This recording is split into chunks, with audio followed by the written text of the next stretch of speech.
I am Nora, 33 years old, and I just handed my boss the most expensive envelope of his life. A raise you should be grateful we even keep you. He laughed, while the entire leadership team nodded. I calmly stood up, placed an envelope on his mahogany desk, and said, "Thank you for your time." They thought I was throwing away my career. They had no idea I was about to collapse their $500 million empire. Before I continue this story, let me know where you are watching from in the comments below. Hit like and subscribe if you have ever been exploited at work and had to teach them a lesson they will never forget. Working in the Chicago financial technology sector is not for the faint of heart. It is a relentless, high-stress environment where days blur into nights and your worth is calculated strictly by the revenue you generate. For 9 years, I poured my absolute soul into Vanguard Pay. I started as a junior account manager when we were barely scraping by in a cramped office. Now we occupied 3 floors of a sleek glass tower downtown. As the lead client strategist, I was the unseen backbone of the entire operation. My title sounded prestigious, but in reality it was a trap designed to keep me doing executive-level work for mid-level pay. I personally managed 80% of our core client network. I built the relationships from scratch. I stayed up until 3 in the morning fixing integration errors. I talked angry clients off the ledge when our servers went down. I was the one who knew exactly how everything worked. In the corporate world, doing the actual work rarely translates to getting the credit. That privilege belonged to Cameron. At 38 years old, Cameron was our vice president of sales. He possessed perfect hair, an expensive smile, and absolutely zero technical knowledge. His greatest talent was taking my detailed 50-page strategy reports, slapping a new title slide on them, and presenting them to the board as his own visionary ideas. Whenever a massive deal closed because of my weeks of careful negotiation, Cameron would swoop in at the final hour, shake hands, take the client out for steaks, and pocket a massive commission check. I watched him buy a new sports car every 2 years while I was still paying off student loans and living in a modest apartment. Our CEO, Bradley, fostered this exact toxic environment. At 58, Bradley was an old-school corporate shark who viewed employees as disposable assets. He and Cameron bonded over exclusive golf trips and expensive scotch while I stayed at the office eating cold takeout, ensuring the company did not fall apart. I even streamlined our entire client onboarding process, creating a custom integration protocol that saved the company millions. It was my brainchild built entirely by my own hands, but Cameron paraded it around as his department's triumph. I tolerated the blatant disrespect because I genuinely believed hard work would eventually speak for itself. I believed in the myth of corporate meritocracy. I thought if I just kept my head down, delivered undeniable results, and proved my absolute necessity to the company, they would eventually have no choice but to reward me. That naive belief led me directly into the lion's den on a rainy Tuesday morning. It was time for my annual performance review. This marked my 9th anniversary at Vanguard Pay. I had spent the entire weekend preparing. I compiled a flawless portfolio of my achievements over the past 12 months. The numbers were absolutely irrefutable. Client retention was up 40% strictly due to the protocols I implemented. I had personally salvaged 2 of our biggest enterprise accounts after Cameron nearly lost them through sheer incompetence. I had the data, the charts, and the profit margins all neatly bound in a heavy leather folder. I was walking into that room to request the title of Vice President of Client Success and a salary that finally matched the massive revenue I consistently generated for them. I stepped into the glass-walled conference room where Bradley and Cameron were already seated. They were laughing about some weekend trip, casually scrolling through their phones as I took my seat across the massive mahogany table. The dynamic was brutally clear before I even opened my mouth. I was an interruption to their day, not a valued asset. I placed my portfolio on the table, taking a steadying breath to calm my racing heart. I outlined my contributions, my fierce loyalty to the company, and the undeniable financial impact of my strategies over the last 9 years. I presented my request for the promotion and the corresponding compensation adjustment.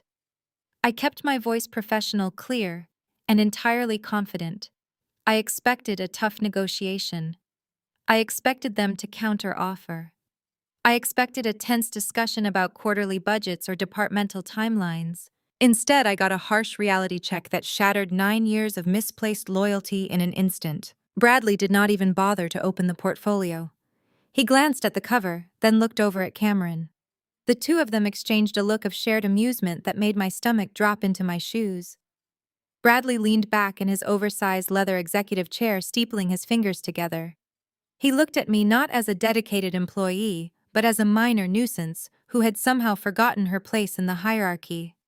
The sheer, unadulterated arrogance in his posture told me everything I needed to know about how they truly viewed me. They did not see the late nights. They did not see the weekends I sacrificed. They did not see the brilliant strategies that kept the company afloat, and their pockets lined with cash. They only saw a worker bee who had the absolute audacity to ask for a seat at the table.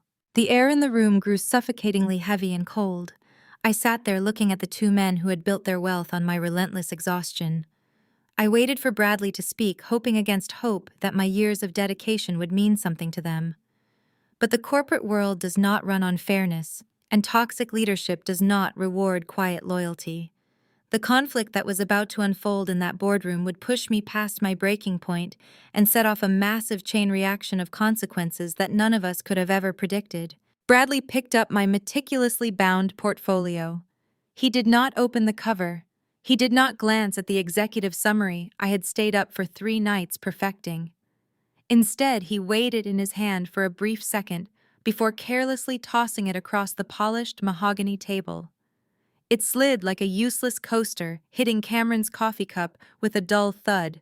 "A raise," he repeated, his voice dripping with condescension. "You want a promotion to Vice President of Client Success." He looked over at Cameron and let out a sharp, mocking laugh. Cameron chuckled, shaking his head as if I had just told a deeply inappropriate joke. He adjusted his expensive silk tie, a tie paid for by my late nights, and leaned forward, resting his elbows on the table. "Nora, let us be completely honest here." Cameron began, using that fake, sympathetic tone he reserved for difficult clients. "You are great at what you do, really top-notch. But you need to understand the reality of our business model. You are just support staff. You organize the files. You make sure the servers do not crash. You run the diagnostic checks and type up the emails after the real work is done. You are essentially a highly paid secretary for my sales team. I am the one out there shaking hands on the golf course. I am the one closing the Horizon account. I bring the money into this building. You simply process it." I sat perfectly still, listening to a man who did not even know how to log into the administrative backend of our own software claim he was the driving force behind my integrations.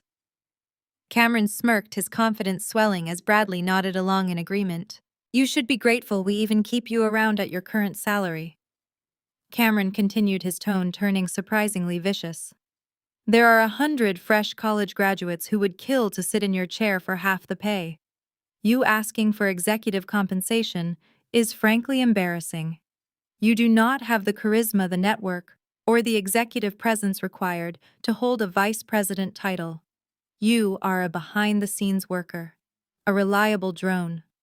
Asking for a seat at the leadership table shows a severe lack of self-awareness. In fact, your attitude today is highly concerning." Bradley finally spoke up, his voice authoritative and cold. "Cameron is absolutely right, Nora. You lack the visionary mindset we need in our executives. You are good at following instructions and putting out small fires, but you do not drive this company forward. We pay you fairly for administrative upkeep. If you keep pushing this absurd delusion of grandeur, we might have to seriously reconsider your cultural fit within Vanguard Pay altogether. Do not force my hand. Accept your lane and get back to your desk. We have a major quarterly review next week, and I expect your data reports on my desk by Friday morning." For 9 years, I had feared this exact moment. I had spent countless nights terrified that I was not working hard enough, that I needed to prove my worth just a little bit more. I used to imagine that if they ever rejected my request for advancement, I would break down in tears or lose my temper or beg for a secondary compromise. But as I sat there absorbing the sheer, unadulterated disrespect echoing off the glass walls of the conference room. I felt absolutely nothing. No tears blurred my vision. No panic tightened my chest. The desperate anxiety that had governed my entire professional life simply evaporated, leaving behind a cold, crystalline resolve. The illusion was shattered. They were never going to value me. They were always going to exploit me. I did not argue. I did not attempt to defend my record. I did not point out that Cameron had literally fumbled the Horizon pitch so badly that I had to fly to New York on a Sunday to beg their technical director not to pull their funding. Defending yourself to people who are committed to misunderstanding you is a profound waste of energy. I calmly reached into the inside pocket of my tailored blazer. My hand did not shake. My breathing remained perfectly steady. I pulled out a crisp white envelope completely sealed. I stood up slowly, pushing my chair back. The metallic scrape against the hardwood floor cut through the silence of the room. Both men stopped smiling, watching me with sudden mild confusion.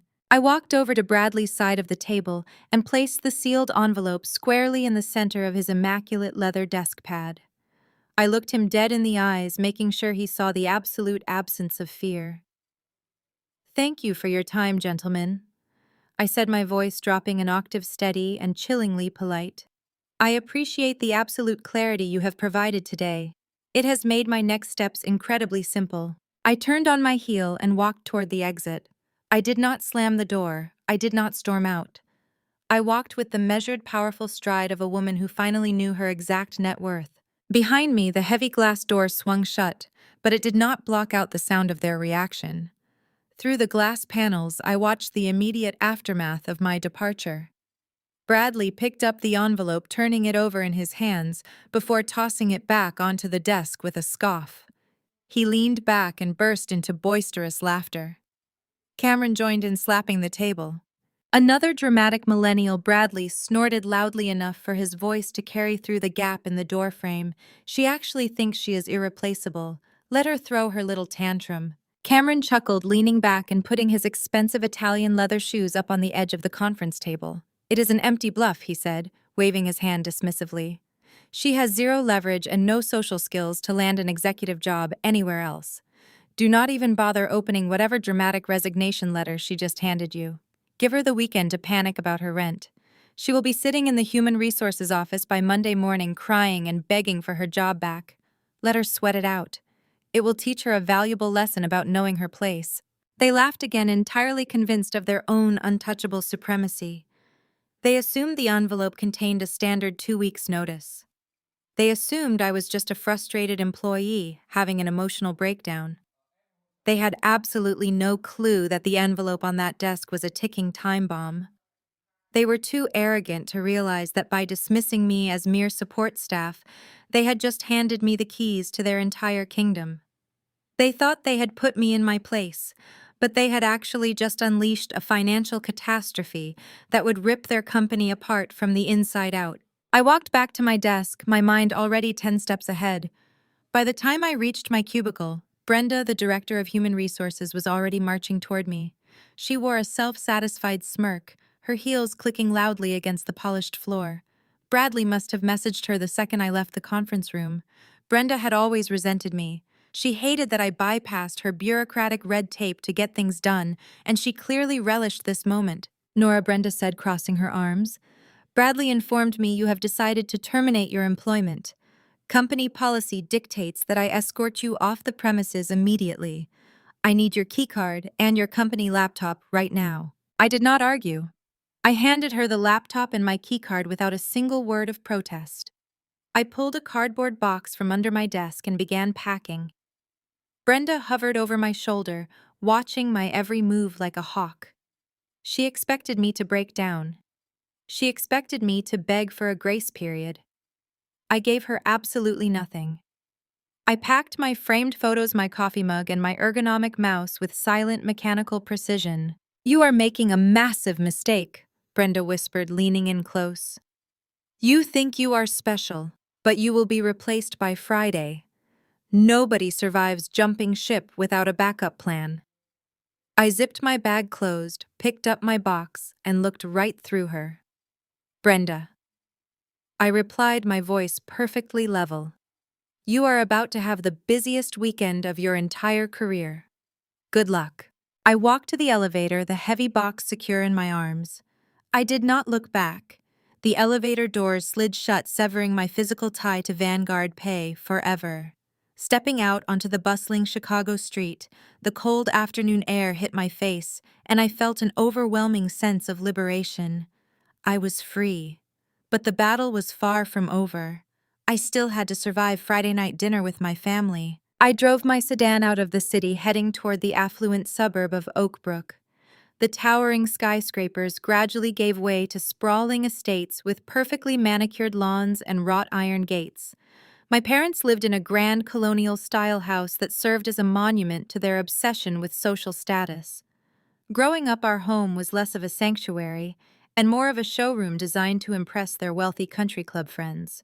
My father was a retired corporate banker who measured human value strictly by income brackets.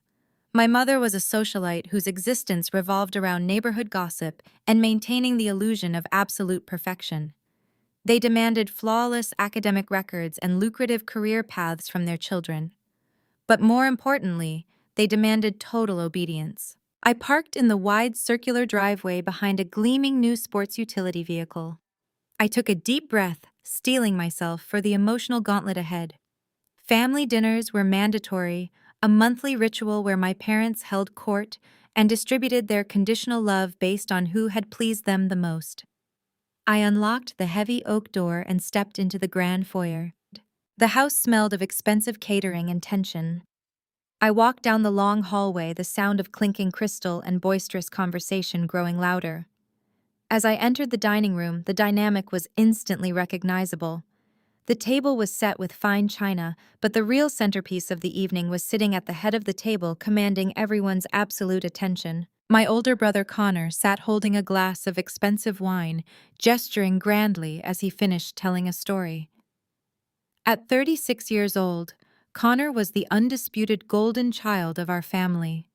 He had inherited my father's arrogant posture and my mother's desperate need for external validation. Connor was a regional director at a prominent logistics firm, a job he had secured entirely through my father's golfing connections. Connor lacked actual business acumen, but he excelled at corporate politics and taking credit for other people's labor. In my parents' eyes, he could do absolutely no wrong. Every mediocre milestone he achieved was celebrated like a monumental triumph. He was the son destined to carry the family legacy, while I was simply the daughter expected to stay quietly in the background. Connor let out a booming laugh, leaning back in his heavily cushioned chair. "And that is how you close a seven-figure logistics deal," he announced, raising his glass high. "You have to dominate the room. You cannot let the client breathe until they sign on the dotted line." My father beamed with absolute pride, raising his own glass in a toast. "That is my boy, a true shark. You are going to be running that entire company by next year, Connor. Mark my words." My mother reached over and patted Connor's hand, her eyes shining with blind adoration. "We are just so incredibly proud of you. Your success is a testament to how hard you work." I stood in the doorway entirely unnoticed for a long moment. Across the table, sitting quietly beside Connor, was his wife, Naomi. Naomi was a brilliant intellectual property lawyer, a striking African-American woman who possessed a razor-sharp intellect that my family completely underestimated. She met my gaze, offering a small, knowing smile. Naomi was the only person in this house who saw through the toxic facade. She knew exactly how incompetent Connor truly was, and she knew exactly how much my parents favored him over me. "Ah, look who finally decided to show up," Connor said loudly, pointing his wine glass in my direction. "The support staff graces us with her presence." "Did Vanguard make you stay late to clean the coffee machine, Nora?" My parents chuckled at his cruel joke. My mother waved me toward the empty seat at the far end of the table. "Sit down, Nora," she instructed dismissively. "Do not interrupt your brother. He was just telling us about his massive new contract negotiations. You could learn a thing or two about real corporate success if you actually listen to him." I pulled out my chair and sat down, smoothing my napkin over my lap. I looked at Connor's smug face, then at my parents' approving smiles. I had lost my job. I had faced immense humiliation at the hands of terrible men. But nothing prepared me for the betrayal that was about to unfold in my own childhood home. The maid cleared our plates as Connor continued to monopolize the conversation, bragging about his luxury car lease and the expensive renovations he was doing on his new condo. My father nodded along, taking slow, methodical sips of his vintage Cabernet. I stared at my empty plate, feeling the heavy physical exhaustion of the long day settling deep into my bones. The sheer absurdity of sitting here listening to my brother gloat while my entire professional life had just been upended became far too much to bear in silence. My mother asked me how work was going purely out of obligation. Normally, I would give a generic, pleasant answer and fade immediately into the background. Tonight, I refused to play the game. I do not work at Vanguard Pay anymore, I said, my voice clear and steady, cutting through the ambient noise of clinking silverware. I officially quit this afternoon. The silence that fell over the room was absolute. My mother froze with her wine glass halfway to her mouth. My father slowly lowered his fork. Naomi shifted slightly in her chair, her sharp eyes darting between me and Connor. Connor just stared at me, his smug expression instantly replaced by sheer panic. "What do you mean you quit?" my father demanded, his voice dropping into a dangerously low register. "People do not just quit corporate jobs on a Tuesday afternoon, Nora. What exactly did you do?" Notice how he immediately assumed I was at fault. "I asked for a promotion and a raise," I explained calmly. "I have essentially been running the client strategy division for 3 years. Bradley and Cameron not only refused my request, but they completely disrespected my contributions, so I handed them my resignation. I am no longer willing to let Vanguard Pay exploit my labor." I expected a fraction of sympathy. Instead, my mother slammed her wineglass down on the table so hard the stem nearly snapped. "You did what?" she shrieked, her carefully maintained socialite facade shattering instantly. "Are you completely out of your mind, Nora? Do you have any idea how bad this makes us look? You threw away a perfectly good job because your feelings were hurt over a promotion." Before I could even process her ridiculous statement, Connor slammed both of his fists onto the dining table, making the fine china rattle. His face was turning an alarming shade of red. "You stupid, selfish idiot!" Connor roared, standing up from his chair. "Do you have any earthly idea what you have just done?" I recoiled slightly, taken aback by the sheer violence in his reaction. Connor had always been arrogant, but this level of unhinged fury was entirely new. "My employment status has absolutely nothing to do with you, Connor," I fired back, refusing to back down. "It has everything to do with me, you absolute moron," he screamed. "My logistics firm has been courting Vanguard Pay for 6 months. 6 months of me taking Bradley out to dinner, taking him golfing, sending him expensive gifts. We are literally days away from signing a $5 million supply chain contract. It is the biggest deal of my entire career. I am supposed to be named partner if this goes through." The pieces fell into place with sickening clarity. That was why Connor was so confident earlier. That was why my father was celebrating. They were banking on Vanguard Pay, and Vanguard Pay was run by the man I had just humiliated. "Bradley knows you are my sister," Connor continued, pacing behind his chair. "I literally sold him on this deal by talking about how you were a loyal asset to his team. You were my inside connection. And now you just marched into his office, threw a temper tantrum, and quit. He is going to be furious. He will pull the entire contract just out of spite." "You are blaming me because your deal is fragile?" I asked. "If your logistics firm is competent, Bradley will sign the contract regardless of my employment status. If he pulls a $5 million deal just because I quit, then your business model is a joke." "Shut your mouth!" Connor snapped, his face contorted in rage. "You do not know anything about high-level business. You are just a glorified secretary who got a big head." My father slammed his hand on the table, demanding silence. He looked at me with an expression of pure disgust, as if I was a stranger who had just walked into his home. "Your brother is right, Nora," my father said, his voice cold. "This is unacceptable behavior. You are jeopardizing the family legacy for your own selfish pride." I will not allow you to ruin Connor's future over a petty workplace squabble. My pride, I echoed. They told me I was nothing. They laughed in my face. And you are telling me I should just accept that so Connor can get a bonus. I am telling you exactly what you are going to do, my father replied, pointing a heavy finger at me. You will go home and write a formal apology letter. On Monday morning, you will walk back into Vanguard Pay. You will get down on your knees and you will beg Bradley for your job back. You will tell him you were emotional and you will accept whatever position he gives you. Connor leaned over the table, pointing his finger directly in my face. You will fix this, Nora, he ordered, his voice dripping with absolute venom. You will grovel to Bradley and make sure my highly lucrative contract gets signed immediately. If you ruin my big deal, I swear I will make your miserable life a living hell. My mother crossed her arms, looking down her nose at me. Listen to your brother, Nora. If you refuse to fix this mess, do not bother coming back to this house. We will not support a daughter who actively tries to destroy her own brother's success. If you let that contract fall through, you are cut off entirely. Do you understand me? I looked at the three of them. My father, the enforcer. My mother, the enabler. My brother, the golden parasite. They were entirely willing to sacrifice my dignity and my career just to pad Connor's bank account. They did not care about my happiness. They only cared about how my utility could serve them.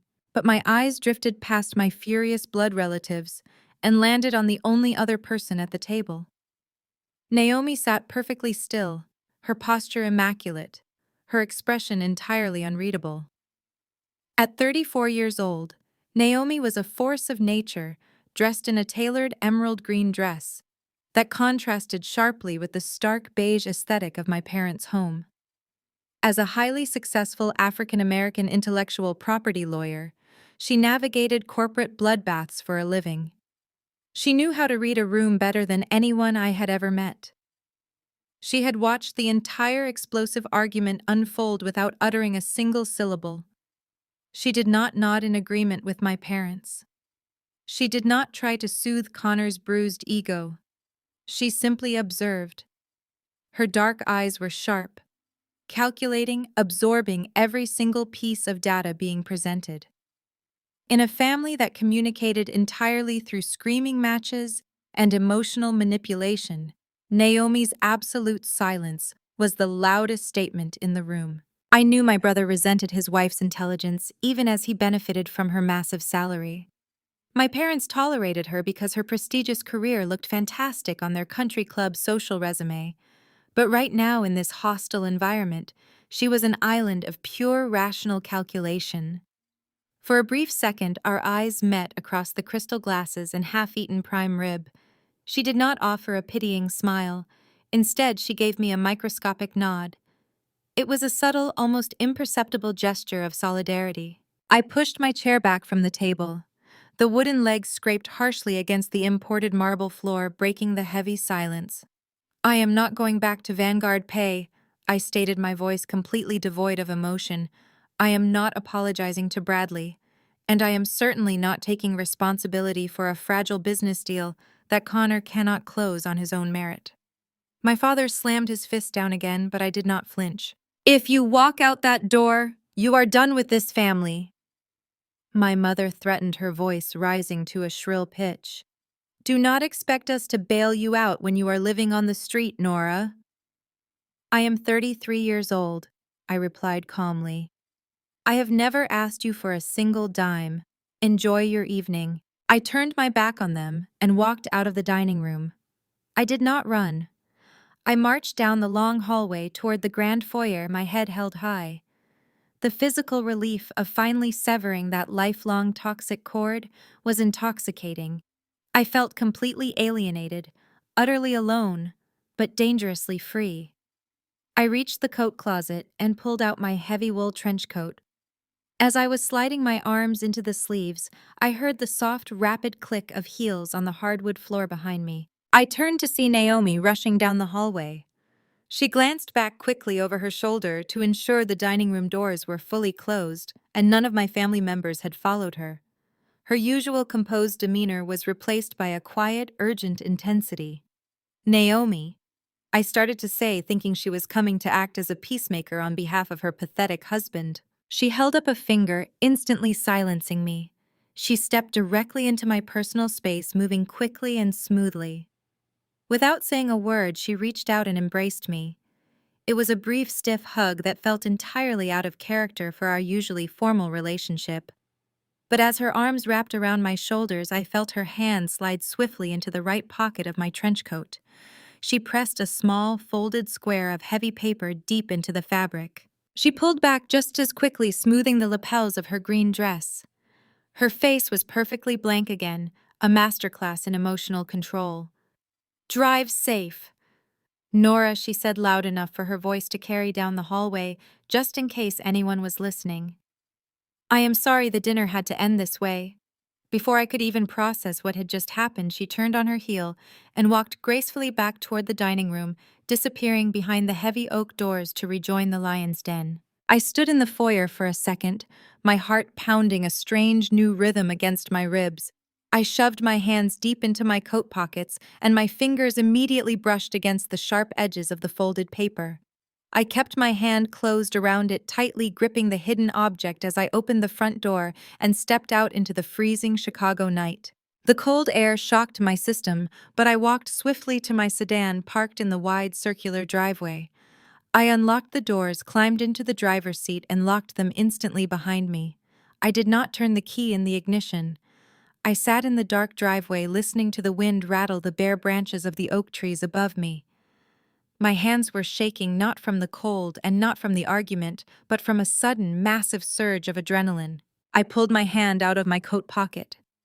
Under the dim yellow glow of the car dome light, I stared at the small folded square of thick cream-colored cardstock. It was one of Naomi's professional stationery cards. I carefully unfolded it. The handwriting was elegant, sharp, and written in bold black ink. There was no greeting. There was no signature. It contained only 3 short sentences. "There is a fatal loophole in your employment contract. Meet me at the downtown coffee shop. Tomorrow, 7 in the morning." I read the words 3 times, my brain desperately trying to catch up with the implications. Naomi was an intellectual property lawyer. She dealt exclusively with corporate contracts, patents, and software ownership rights. If she saw a loophole in a contract, it was not a minor clerical error. It was a weapon. She had sat quietly at that dinner table listening to Connor brag about his fragile Vanguard pay logistics deal, listening to my parents try to force me back into submission, all while knowing she held the exact key to my revenge. My brother thought his wife was just a pretty accessory for his corporate dinners. My parents thought she was just a status symbol. They were all completely blind to the brilliant tactical mind operating right under their noses.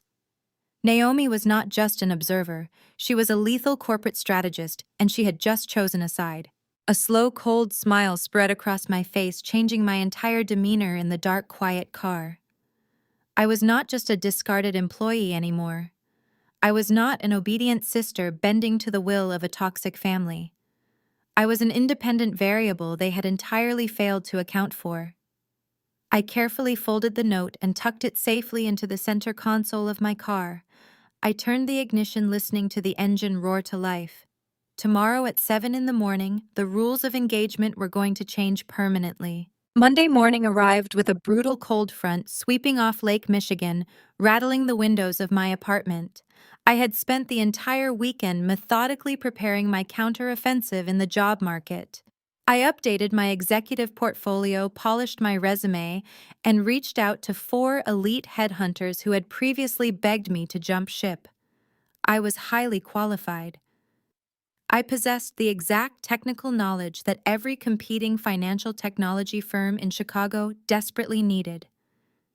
I woke up at 5 in the morning, made a pot of black coffee, and sat at my kitchen island, fully expecting my inbox to be flooded with preliminary interview requests.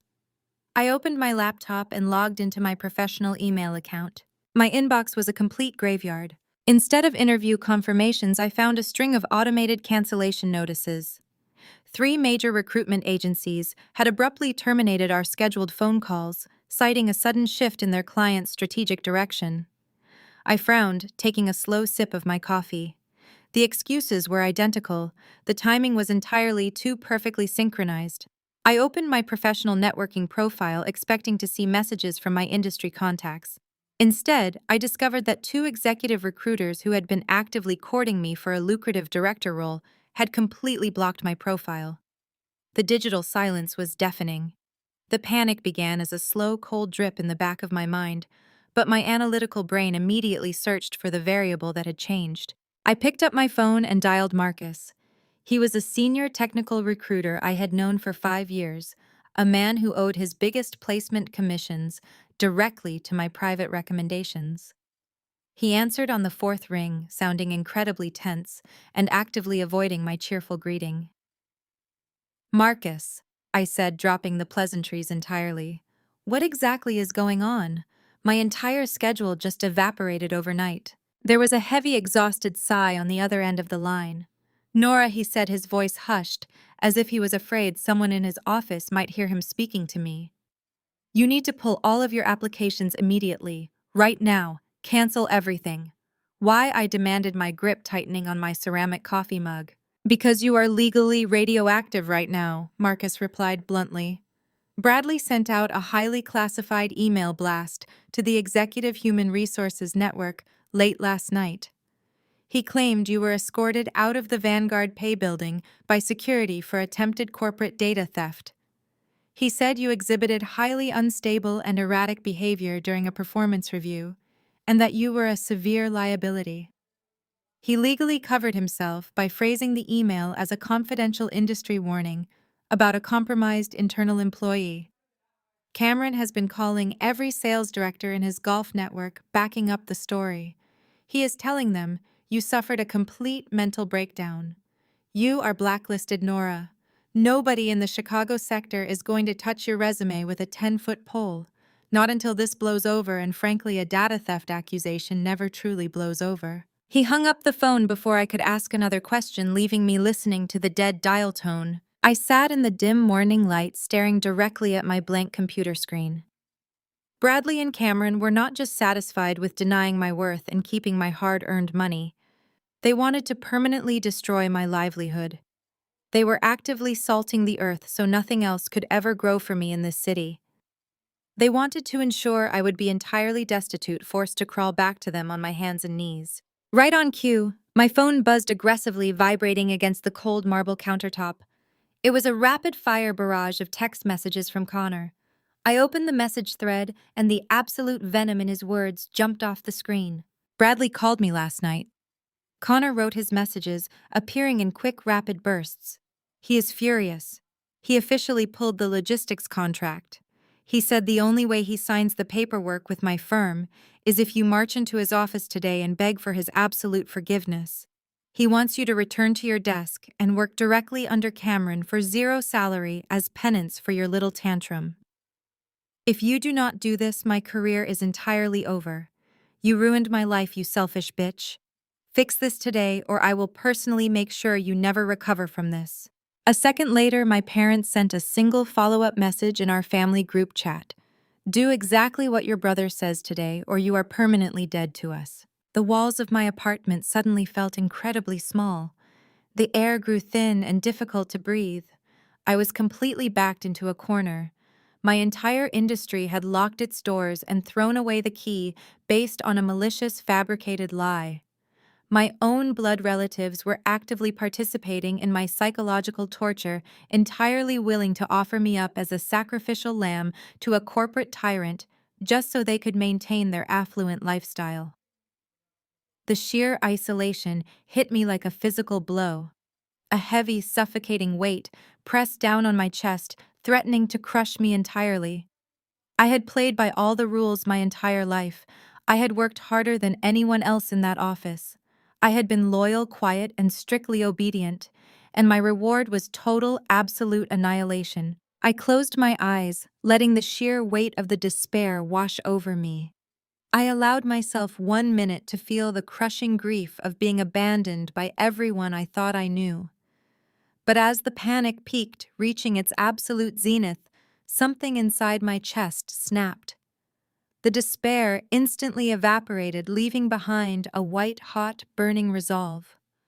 I opened my eyes and my vision was remarkably clear. They thought they had trapped me. They thought stripping away my job and my reputation and my family would leave me completely powerless. But they forgot one crucial detail about human nature. When you take away everything a person has left to lose, you remove their fear entirely. A cornered animal with no escape route is the most dangerous thing in the room. I looked at the digital clock on my oven. It flashed 6:15 in bright green numbers. I grabbed my trench coat, my car keys, and walked out the door into the freezing morning air.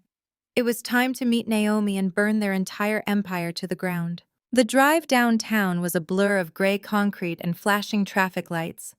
I parked my sedan in a damp alleyway across from an upscale artisan coffee shop tucked quietly beneath the shadow of the financial district's skyscrapers. It was exactly 6:50 in the morning. The city was just beginning to wake up, but the interior of the cafe was entirely devoid of the usual morning rush. I pushed open the heavy glass door. The bell chimed softly, slicing through the low hum of the espresso machines. Naomi was already sitting at a small corner table, entirely isolated from the front windows. She wore a sharp charcoal blazer, her laptop open in front of her, alongside a thick manila folder. She was not drinking coffee. She was actively typing, her eyes scanning the screen with lethal precision. I walked over and dropped into the wooden chair across from her, keeping my trench coat buttoned against the residual chill in my bones. We did not exchange pleasantries. We did not discuss the disastrous family dinner or my brother's unhinged screaming match. Naomi closed her laptop with a soft click and pushed the heavy manila folder across the small wooden table until it rested directly in front of me. Bradley initiated a full industry blacklist against me last night, I said, keeping my voice low. He accused me of data theft. Connor sent me a barrage of threats an hour ago saying Bradley pulled the logistics contract. They are trying to starve me out completely, so I am forced to crawl back to my desk and work for free. Naomi did not look surprised. In fact, the corners of her mouth twitched upward into a microscopic predatory smile. Of course he did. Naomi replied, her voice cool and perfectly modulated. Bradley is operating entirely on panic. The smear campaign, the sudden contract cancellation, the threats directed at your family. None of this is about your performance review, Nora. It is not about his bruised ego or Cameron feeling disrespected. Bradley is a corporate shark, but he is a cowardly one. He only attacks aggressively when he is terrified of losing everything. I frowned, staring at the blank cover of the folder. What could he possibly lose? He runs a massive fintech firm. I was just his lead strategist. Open the folder, Naomi instructed, leaning back in her chair and crossing her arms. I flipped open the heavy cardstock cover. Inside were dozens of printed emails, heavily redacted financial statements, and what looked like a preliminary corporate prospectus. The logo printed at the top of the central document made my heart skip a beat. It was the bold, minimalist crest of Apex Global. Apex was the largest tech conglomerate in the Western Hemisphere. They bought successful software companies, gutted their leadership, and integrated their technology into massive global networks. I used my legal clearance to run a quiet background check on Vanguard Pay yesterday afternoon. Naomi explained, her eyes never leaving my face. Vanguard is currently operating under a strict ironclad non-disclosure agreement. For the past 4 months, Bradley has been secretly negotiating a total company buyout. Apex Global is in the absolute final stages of acquiring Vanguard Pay. The closing documents are scheduled to be signed a week from Friday. My mind struggled to process the sheer magnitude of the information. Apex is buying Vanguard. I asked, my voice barely more than a whisper. For how much? $500 million, Naomi said, stating the staggering number as casually as if she were ordering a latte. The coffee shop suddenly felt incredibly warm. I stared at the financial projections printed on the crisp white paper. 500 million. Bradley and Cameron were about to walk away with generational wealth, while simultaneously telling me I was greedy for asking for a standard corporate raise. The sheer audacity of their greed was sickening, but it still did not explain the sheer violence of their retaliation against me. If they are about to become multimillionaires, why do they care if I quit? I asked, looking up at Naomi. Why coordinate a massive industry blacklist to ruin my life over a resignation? Because Apex Global is not buying Vanguard pay for its sales department, Naomi stated, leaning forward, her dark eyes locking onto mine. Apex does not care about Cameron's golf networking or Bradley's client list. Apex already has the biggest client list in the world. They are acquiring Vanguard for one specific reason and one reason only. They want the custom integration algorithm, the software architecture that makes Vanguard process transactions faster than any other competitor on the market. The realization hit me with the force of a freight train. The custom integration algorithm, the exact software protocol I had built from absolutely nothing, the code I had debugged at 3 in the morning while Cameron was out drinking, the system I had streamlined and perfected to save the company from bankruptcy 2 years ago. Bradley is actively trying to sell my algorithm, I said, my hands balling into fists on top of the table. He is trying to sell your algorithm, Naomi corrected sharply, but he has a massive fatal problem. During the due diligence phase, Apex Global will conduct a forensic audit of all intellectual property. They will trace the code back to its original creator to ensure the licensing is entirely clean. Bradley knows exactly who wrote that code, Nora. He knows you built the entire framework. He knows that without you in the building, his $500 million house of cards collapses instantly. The entire puzzle snapped together with brutal clarity. The fake performance review was never about my attitude. It was a calculated attempt to keep my salary low and my confidence shattered so I would remain quietly obedient until the ink on the Apex contract was dry.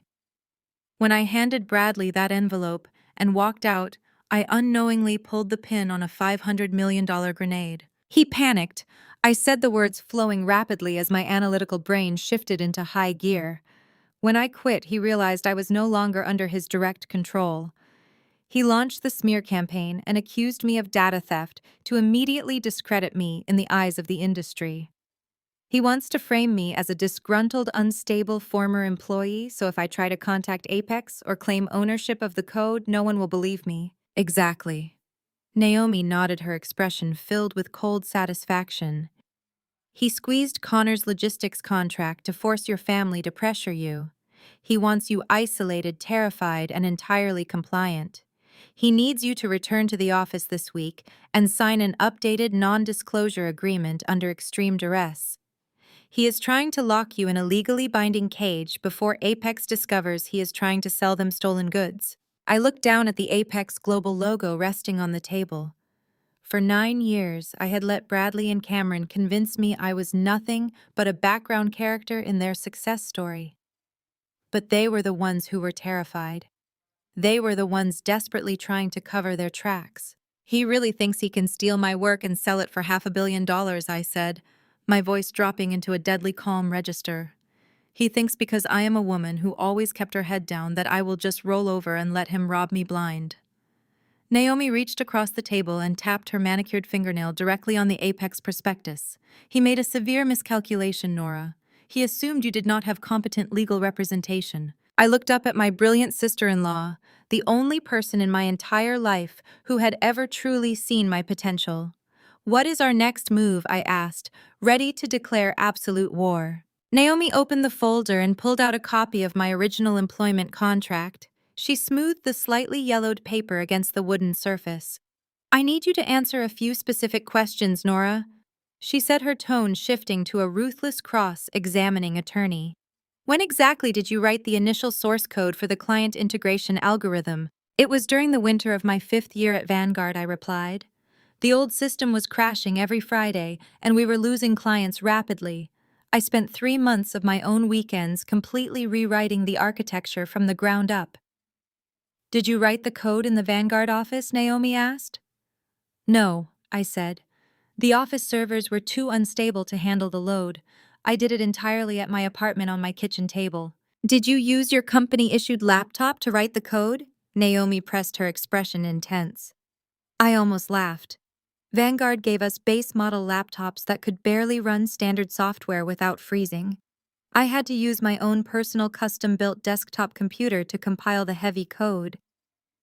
I brought the finished product into the office on a personal flash drive. A massive, triumphant smile broke across Naomi's face. She tapped her manicured fingernail against a paragraph on the 4th page. Bradley used a generic boilerplate employment contract he downloaded from the internet to save money, she declared. Read Clause 7, Section B. I leaned in and scanned the dense legal jargon. The text stated that Vanguard claimed exclusive ownership over any intellectual property developed by an employee during regular business hours while utilizing company property. I read it 3 times. Do you see the fatal flaw? Naomi asked. A standard tech contract includes a blanket intellectual property assignment clause, stating the company owns anything you invent, regardless of where or how you built it. But Bradley's outdated cheap contract only claims ownership if you used company time and company equipment. You used your own computer on your own weekends.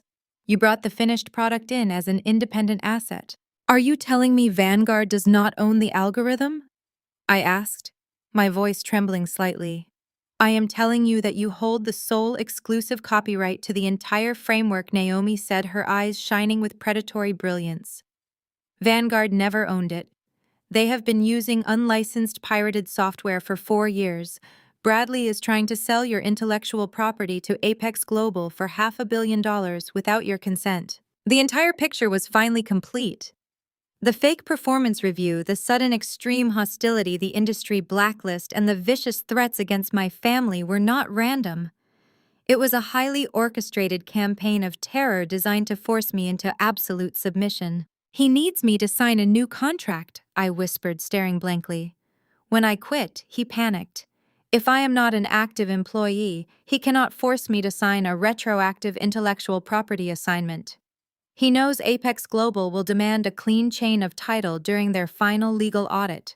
If he cannot produce my signature signing over the rights, the entire deal completely collapses. Exactly, Naomi nodded. He is trying to destroy your life, so you have absolutely no choice but to crawl back. He will offer your job back and bury a retroactive intellectual property transfer clause deep in the reinstatement paperwork. He expects you to be so desperate and broken that you will sign it without reading it. He wants to steal your masterpiece and leave you with nothing. A cold, heavy silence descended over our table. The sheer malicious greed of the men I had devoted 9 years of my life to was almost impossible to fully comprehend. They wanted to strip mine, my intellect, steal my creation, and discard me in the gutter. I thought about Cameron driving his expensive sports cars. I thought about Bradley treating me like dirt. I thought about my brother Connor screaming in my face, demanding I sacrifice my dignity for his promotion. They all thought I was a compliant little worker bee who would simply surrender. They expected me to break. They messed with the wrong woman, I said, my voice dropping into a deadly, icy calm. I am not just going to stop the acquisition. I want to take everything from them. I want to tear Vanguard apart piece by piece. Naomi smiled, her expression mirroring my absolute resolve. I was hoping you would say that, because I have already drafted the initial paperwork to form your new private limited liability company. She pulled out a fresh stack of legal documents. We are going to officially register the copyright and all corresponding patents directly under your new company, she explained, crisp and professional. We will build an impenetrable legal wall around your asset. Every single line of code will trace strictly back to your absolute ownership. And then what do we do? I asked, feeling a massive surge of adrenaline. Then we wait, Naomi said, leaning forward. We let Bradley think his smear campaign is working. We let him sweat as the Apex closing date gets closer and closer. He will get desperate. And when the timing is absolutely perfect, we drop the legal hammer. What exactly is the hammer? I asked. We hit them with a formal, legally binding cease and desist order alongside a notice of license termination, Naomi stated. We give them exactly 24 hours to stop using your proprietary software. They will ignore it, assuming you have no real legal backing. And when the 24 hours expire, you use your master administrative access to remotely lock them out of the entire system. My breath caught in my throat. If I lock the system, Vanguard cannot process a single transaction, I said. The entire company will go completely dark, and Apex Global will instantly realize they are buying a fraudulent company, Naomi finished. The acquisition will instantly dissolve. Bradley will face federal fraud charges. Cameron will be permanently blacklisted, and Connor's precious contract will evaporate into thin air. Your brother will finally learn that he cannot bully his way through life. I looked down at the thick stack of legal documents resting on the wooden table. For my entire life, I had played by the rules, holding everything together for everyone else. But the rules were rigged by greedy men who only respected raw power. It was time to show them exactly what real power looked like. "Where do I sign?" I asked, picking up the black pen. I pressed the black pen against the thick parchment paper and signed my name. With that single signature, my new private limited liability company was officially born. Naomi immediately went to work transforming from a quiet observer into a ruthless legal general. The next 72 hours became a blur of highly calculated tactical warfare. We did not sleep. We operated out of the coffee shop during the day and my small apartment at night, fueled by black coffee and the pure adrenaline of impending vengeance. Naomi utilized every high-level connection she had established in the Chicago intellectual property network. She filed an emergency expedited copyright application for the entire source code of the integration algorithm, submitting the massive files directly to the Federal Registry. Because she knew exactly which legal channels to push, she managed to bypass the standard waiting periods that usually took months. She drafted airtight patent applications, locking down the unique operational mechanics of the software. Every document was filed strictly under my new corporate entity. I was no longer just an employee identification number in the Vanguard system. I was the sole proprietor of a heavily fortified tech asset. While Naomi built the impenetrable legal wall, I went to work locking down the digital trap. I booted up my custom-built desktop computer, the exact machine I had used to write the original code 4 years ago. I isolated the original file directories, meticulously extracting the exact creation timestamps. I gathered the initial server logs, the early beta test results, and the independent domain registrations I had purchased with my own personal credit card. Every digital footprint pointed directly back to my living room. Vanguard had absolutely nothing. They possessed no original drafting notes, no internal development emails, and no proof of corporate sponsorship. I had been entirely invisible to them while I was building it, which meant they had no way to prove they owned it now. I accessed the master administrative portal for the Vanguard Pay Integration Network using my personal encrypted key. I did not shut the system down yet. That would be premature. Instead, I quietly fortified the back-end architecture. I rewrote the access protocols, ensuring that nobody in the Vanguard Information Technology Department could override my master credentials. I built a digital kill switch burying it deep within the core framework. Once activated, it would trigger an irreversible cryptographic lock on the entire client database. I set the activation sequence to require a specific manual input from my exact Internet Protocol address. The trap was perfectly set. The jaws were open, and Bradley was blissfully unaware that he was walking directly into them. With the legal and technical walls completely sealed, we transitioned into the most difficult phase of the operation, the waiting game. I had to remain an absolute ghost. By Wednesday morning, the digital silence was shattered. Bradley and Cameron had clearly realized that their smear campaign was not forcing me into immediate submission. I was not showing up at the office begging for my job. I was not calling them in tears. The realization that I was entirely off the grid must have triggered a massive internal panic within the executive suite. They needed me to sign that retroactive non-disclosure agreement before Apex Global sent their final audit team on Friday. I sat at my kitchen island watching my personal email inbox begin to flood. The first message arrived at 9 in the morning from the Vanguard Pay Internal Legal Counsel. It was phrased as a polite but firm corporate reminder. They requested that I immediately turn over all company passwords and administrative login credentials as part of standard offboarding procedures. They offered to send a courier to my apartment to collect the hardware. I read the email, took a sip of my herbal tea, and deleted it. 2 hours later, a second email arrived. This one abandoned the polite corporate tone entirely. It was marked highly urgent and copied Bradley Cameron and the head of human resources. The legal counsel claimed I was actively withholding vital company assets and demanded immediate compliance. They vaguely threatened to withhold my final paycheck if I did not respond within the hour. I smiled, looking at the pathetic attempt at financial leverage. They truly believed a single paycheck still mattered to me. I moved the email directly to the trash folder. By Thursday afternoon, the emails escalated into pure, unadulterated desperation. The subject lines were written in all capital letters. They were no longer pretending this was a standard offboarding procedure. Bradley's personal assistant sent a frantic message demanding I answer my phone. The legal team sent a massive block of text explicitly accusing me of corporate sabotage and threatening to file a federal lawsuit by the end of the business day if I did not instantly transmit the master encryption keys. They cited the exact boilerplate contract Naomi and I had already dismantled. They claimed Vanguard owned everything I had ever touched, and that my silence was an admission of guilt. It was incredibly satisfying to watch their supposed absolute power crumble into frantic begging. They were throwing empty legal threats against a brick wall, hoping something would stick.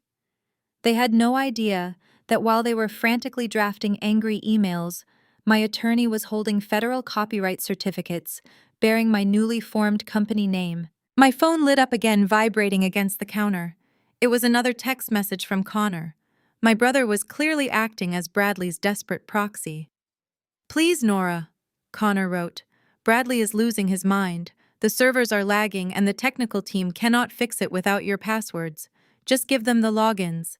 I will give you $5,000 out of my own pocket if you just give them the codes right now so I can get my logistics contract signed. Do not ruin my life over your petty grudge." I stared at the message, feeling absolutely nothing for the man who shared my genetics. He was willing to bribe me with spare change while actively helping Bradley steal $500 million from me. I blocked Connor's phone number permanently. I placed my phone face down on the counter and turned my attention back to Naomi, who was sitting across the kitchen island, reviewing the final legal paperwork. Everything was completely locked in place. The silence from my end was driving them insane, and their arrogant impatience was about to be their ultimate downfall. The heavy silence of my apartment was violently shattered by a sudden aggressive pounding on my front door. The sheer force of the knocks made the wooden frame rattle violently on its hinges. I jumped slightly, dropping my pen onto the marble counter. Naomi instantly went on high alert. She swiftly gathered the stack of confidential legal documents, sliding them seamlessly into her leather briefcase. Without saying a single word, she stepped back, moving silently down the short hallway and slipping into my guest bedroom. She pulled the door shut, leaving it open just a tiny crack, so she could monitor the situation and hear everything clearly. The pounding resumed louder, and far more frantic this time. I walked over to the door and looked through the small glass peephole. My stomach twisted into a tight, cold knot. Standing in the hallway, completely ignoring basic decency, were my mother, my father, and Connor. Connor was aggressively slamming his fist against the wood, his face flushed a dangerous shade of crimson. My father stood behind him, his jaw clenched tightly, while my mother nervously clutched her expensive designer handbag, looking around the hallway, as if afraid someone might witness their completely unhinged behavior. I took a deep, steadying breath, unlocked the deadbolt, and opened the door a few inches. Before I could even say a word, Connor violently shoved the door forward. The force of his push sent me stumbling backward into the narrow entryway. My own brother had just physically forced his way into my home. My father marched in right behind him, stepping over my welcome mat with heavy, authoritative strides. My mother followed quickly, pulling the door shut behind her and locking it securely. They stood in my living room, invading my safe space, bringing the absolute toxicity of their suburban fortress directly into my sanctuary. They looked at my modest apartment with open disdain. "What is wrong with you?" I demanded, finding my balance and crossing my arms tightly over my chest. "You cannot just break into my apartment like a group of criminals." Connor did not even acknowledge my boundary. He reached into his tailored suit jacket, pulled out a folded piece of heavy stock paper, and slammed it down onto my kitchen island. He pointed a trembling manic finger directly at my face. "Bradley officially put a hold on my contract this morning." Connor screamed, his voice echoing off the high ceilings of my living room. "He called me personally. He said you have been ignoring the internal legal department for 2 entire days. He said you locked them out of the server and you are aggressively holding company property hostage. My entire $5 million deal is entirely frozen because you want to throw a pathetic selfish temper tantrum. I looked down at the paper he had slammed onto the counter. It was a pre-written typed document. The header clearly stated it was a formal letter of apology addressed directly to Bradley and the Vanguard Pay Executive Board. Sign it. Connor ordered, his eyes wide and unhinged. Read it and sign it right now. I picked up the paper and scanned the paragraphs. It was the most deeply humiliating, degrading document I had ever seen. The letter explicitly stated that I was experiencing a severe mental health crisis during my performance review. It stated that I acted irrationally, maliciously, and entirely without provocation. It included a formal, legally binding admission of guilt regarding data tampering and sabotage. Finally, it concluded with an unconditional surrender of all administrative passwords and a desperate plea to be reinstated at a lower salary tier as an act of corporate mercy. It was an absolute surrender of my dignity, my legal rights, and my entire professional future. Did Bradley write this absolute garbage? I asked, looking up at my brother with complete disgust. Or did you write it together while crying over your fragile logistics deal? My father stepped forward, his physical presence designed to intimidate me into submission. Do not speak to your brother that way, Nora. He commanded, his voice booming with forced authority. We read that letter. It is a perfectly reasonable compromise to fix the massive disaster you created. You insulted a very powerful man. You embarrassed our family name in the corporate sector. You are going to sign that document today, and you are going to hand-deliver it to Bradley tomorrow morning. I dropped the letter back onto the marble counter as if it were infected. I am not signing a fake confession to save a fragile business deal, I said, my voice dropping into a cold, dangerous register. And I am absolutely not giving Bradley my administrative passwords. He does not own my work. My mother let out a loud, dramatic sob, pressing her heavily jeweled hand against her chest. I cannot believe I raised such a selfish, ungrateful daughter, she wailed, her voice shrill and piercing. We gave you absolutely everything, Nora. We paid for your entire college education. We gave you a beautiful life. And this is how you repay our kindness. You are purposefully trying to bankrupt your own brother out of pure spite. You are jealous of his immense success, so you are trying to destroy his life. Jealous, I repeated, staring at her in absolute disbelief. He cannot even close a standard deal without using me as human collateral. Sign the paper, Nora Connor roared, slamming his hand on the counter again, making my coffee mug rattle. You are not a genius. You are just a glorified IT support girl who got incredibly lucky. You are going to sign this paper, and you are going to go back to your desk and do exactly what you are told. If you do not fix this, I am going to lose my partnership.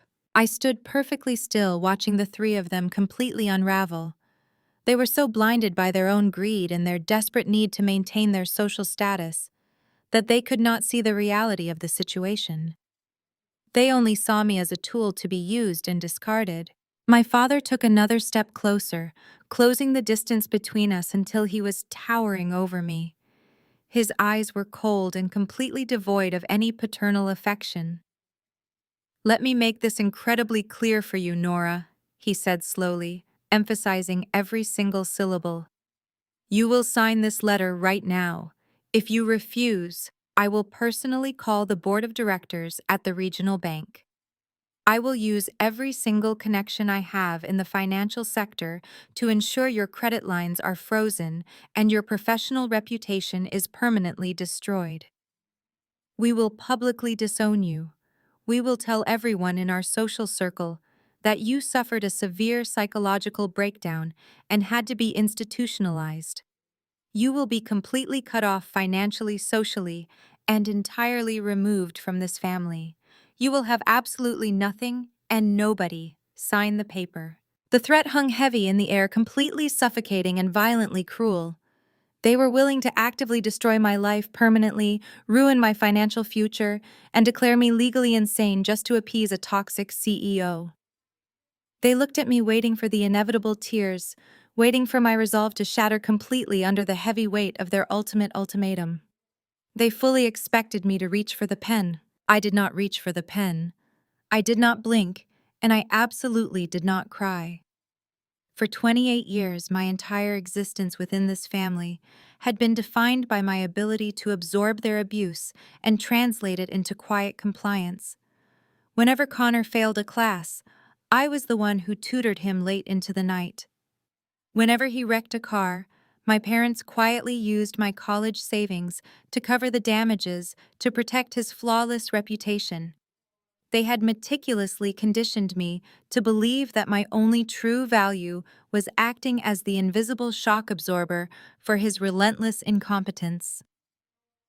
But as I stared at the three of them standing aggressively in my living room, trying to terrorize me into surrendering a $500 million asset, I felt nothing but a profound, icy clarity. I reached past the black ballpoint pen resting on the marble counter. Instead, I picked up the heavy stock paper containing the humiliating apology letter. Connor smirked slightly, crossing his arms, assuming I was finally reading it over one last time before signing my life away.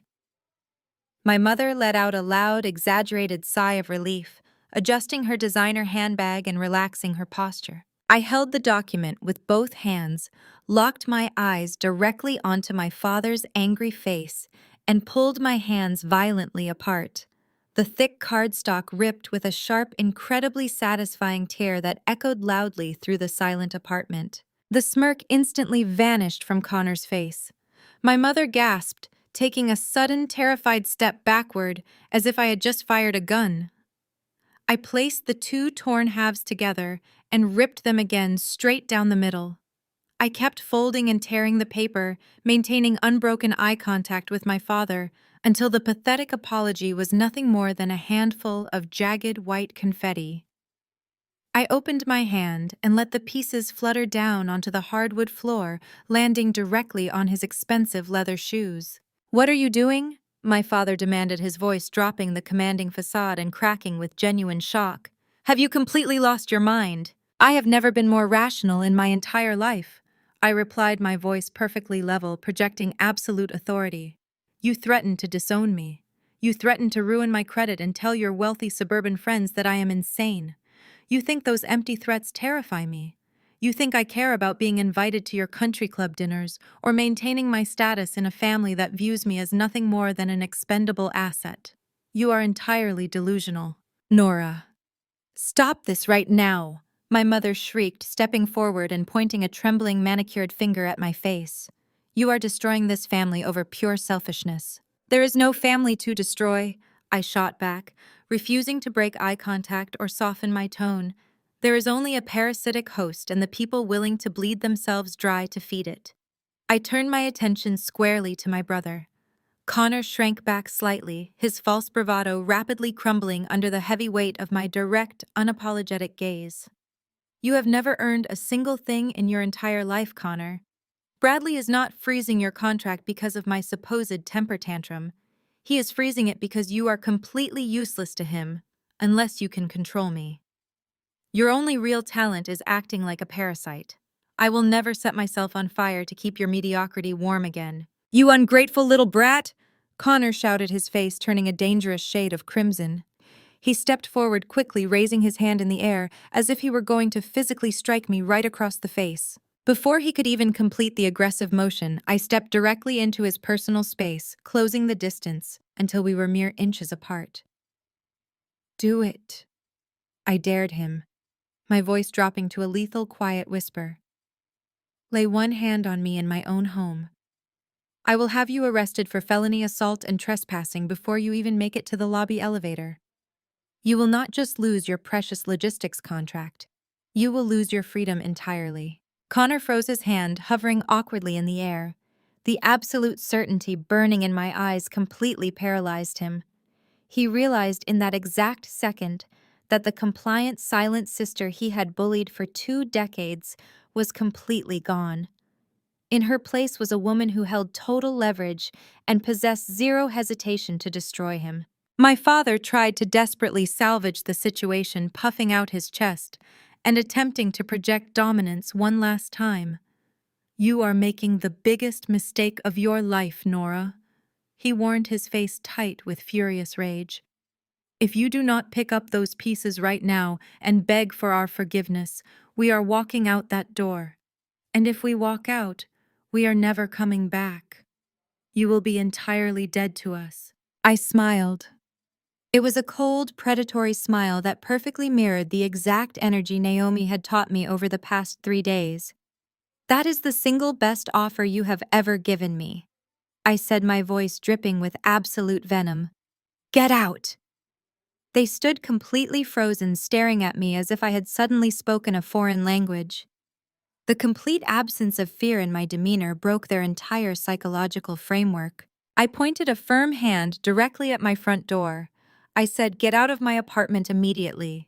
You have exactly 10 seconds to leave before I call the building security and have you forcibly removed.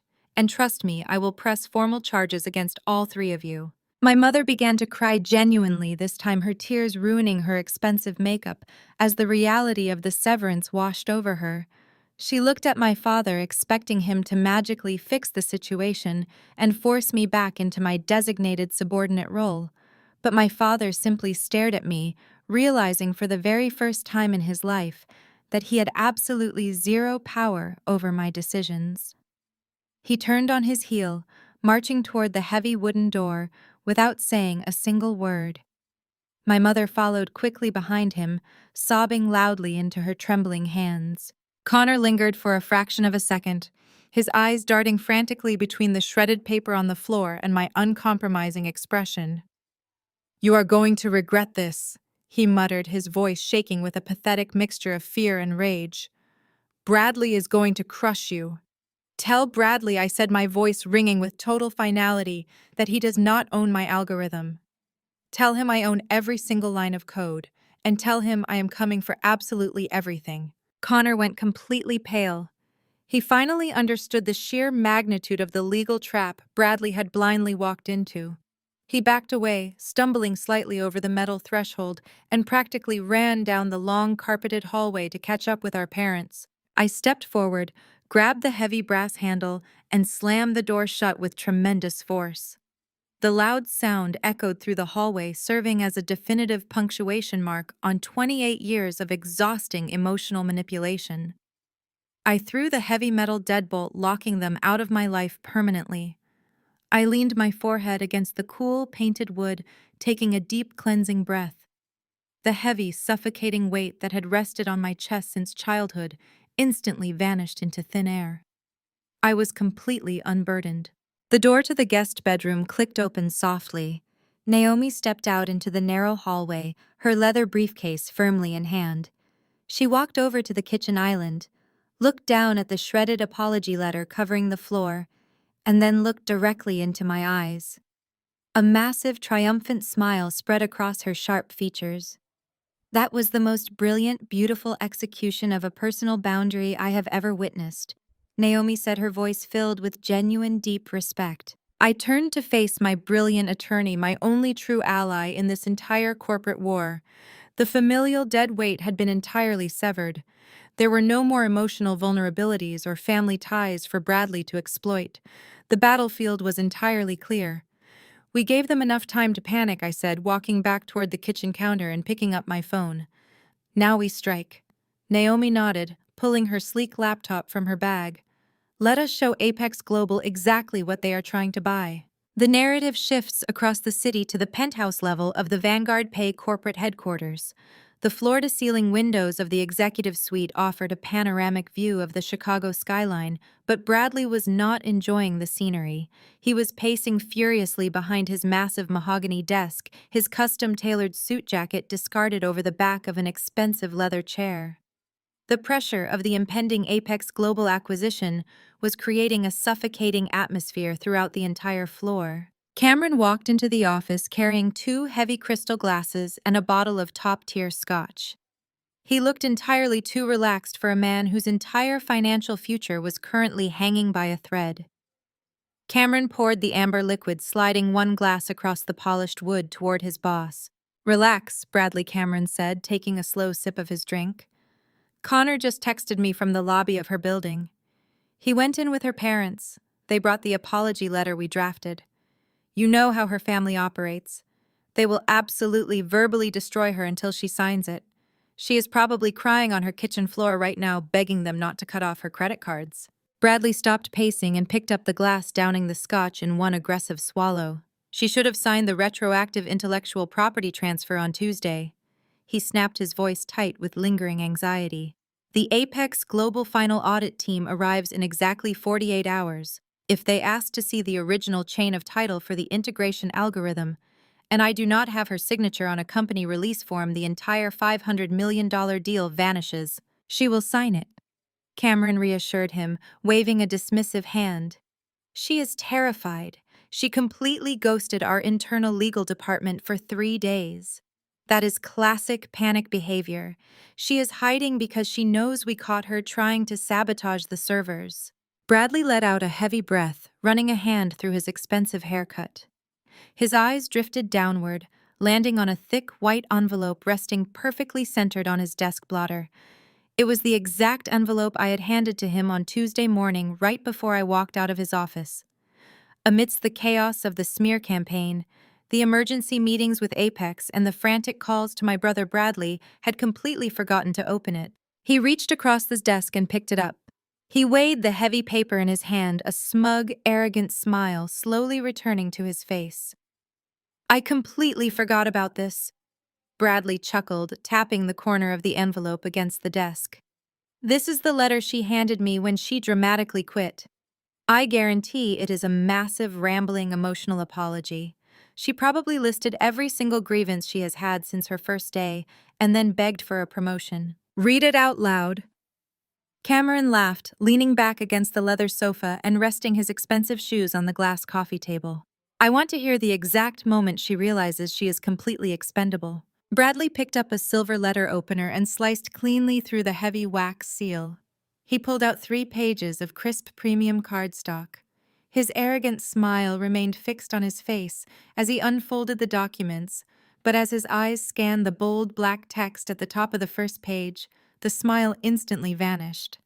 The color drained completely from his face, leaving him looking like a ghost in a custom suit. What is it? Cameron asked, dropping his feet to the floor, his mocking tone faltering. Did she ask for severance pay? Bradley did not answer. He was staring at the paper with wide, horrified eyes, his breathing suddenly shallow and rapid. This is not a resignation letter, he whispered, his voice trembling slightly. This is a formal legal injunction. Cameron stood up quickly, placing his glass on the desk and stepping behind Bradley to read over his shoulder. The document was meticulously formatted, bearing the official seal of a registered corporate entity. It was not written by an emotional employee. It was drafted by a highly aggressive intellectual property attorney. It is a legally binding cease and desist order. Bradley read aloud, his voice growing louder and more frantic with every single word. Notice of license termination. Effective immediately, Vanguard Pay is ordered to halt all commercial usage of the proprietary client integration algorithm currently functioning as the core transaction engine. Cameron scoffed, crossing his arms aggressively. She cannot terminate a license we never signed. We own that algorithm. She built it here. Look at the registered owner, Cameron, Bradley shouted, slamming the paper down onto the desk. Look at the name on the copyright. Cameron leaned in closer. The document clearly stated that the entire source code, backend architecture, and operational framework were the exclusive legal property of my newly formed limited liability company. The legal claim was absolute, airtight, and backed by emergency federal copyright filings. She gave us exactly 24 hours to comply. Bradley said, his hands shaking as he picked up the second page. It says if we do not physically disconnect the algorithm from our main servers by tomorrow morning, she will initiate a remote digital lockdown to protect her stolen assets. She is threatening to completely shut down the entire company. For 10 agonizing seconds, the executive office was completely silent. The sheer magnitude of the threat hung in the air, wrapping around their throats like a physical wire. If Vanguard Pay went dark for even 1 hour, the financial markets would panic. If Apex Global discovered they were buying a company entirely dependent on stolen software, the fraud charges would send both of them to federal prison. Then Cameron started to laugh, It was a loud, obnoxious barking laugh that echoed sharply against the glass windows. "Are you seriously panicking over this?"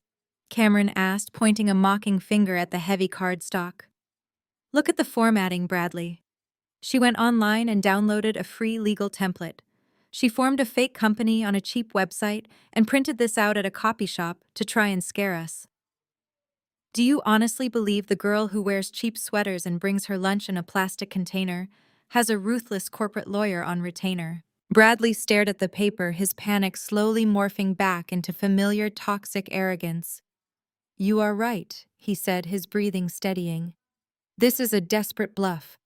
She knows she has absolutely no real leverage, so she printed fake legal documents. She is trying to extort us before the Apex deal closes." "Exactly." Cameron smiled, walking back to the sofa and picking up his scotch. "She does not have the money to fight us in court, and she definitely does not have the technical skills to lock us out of our own servers. She is just a glorified IT girl throwing a tantrum." "Ignore the letter."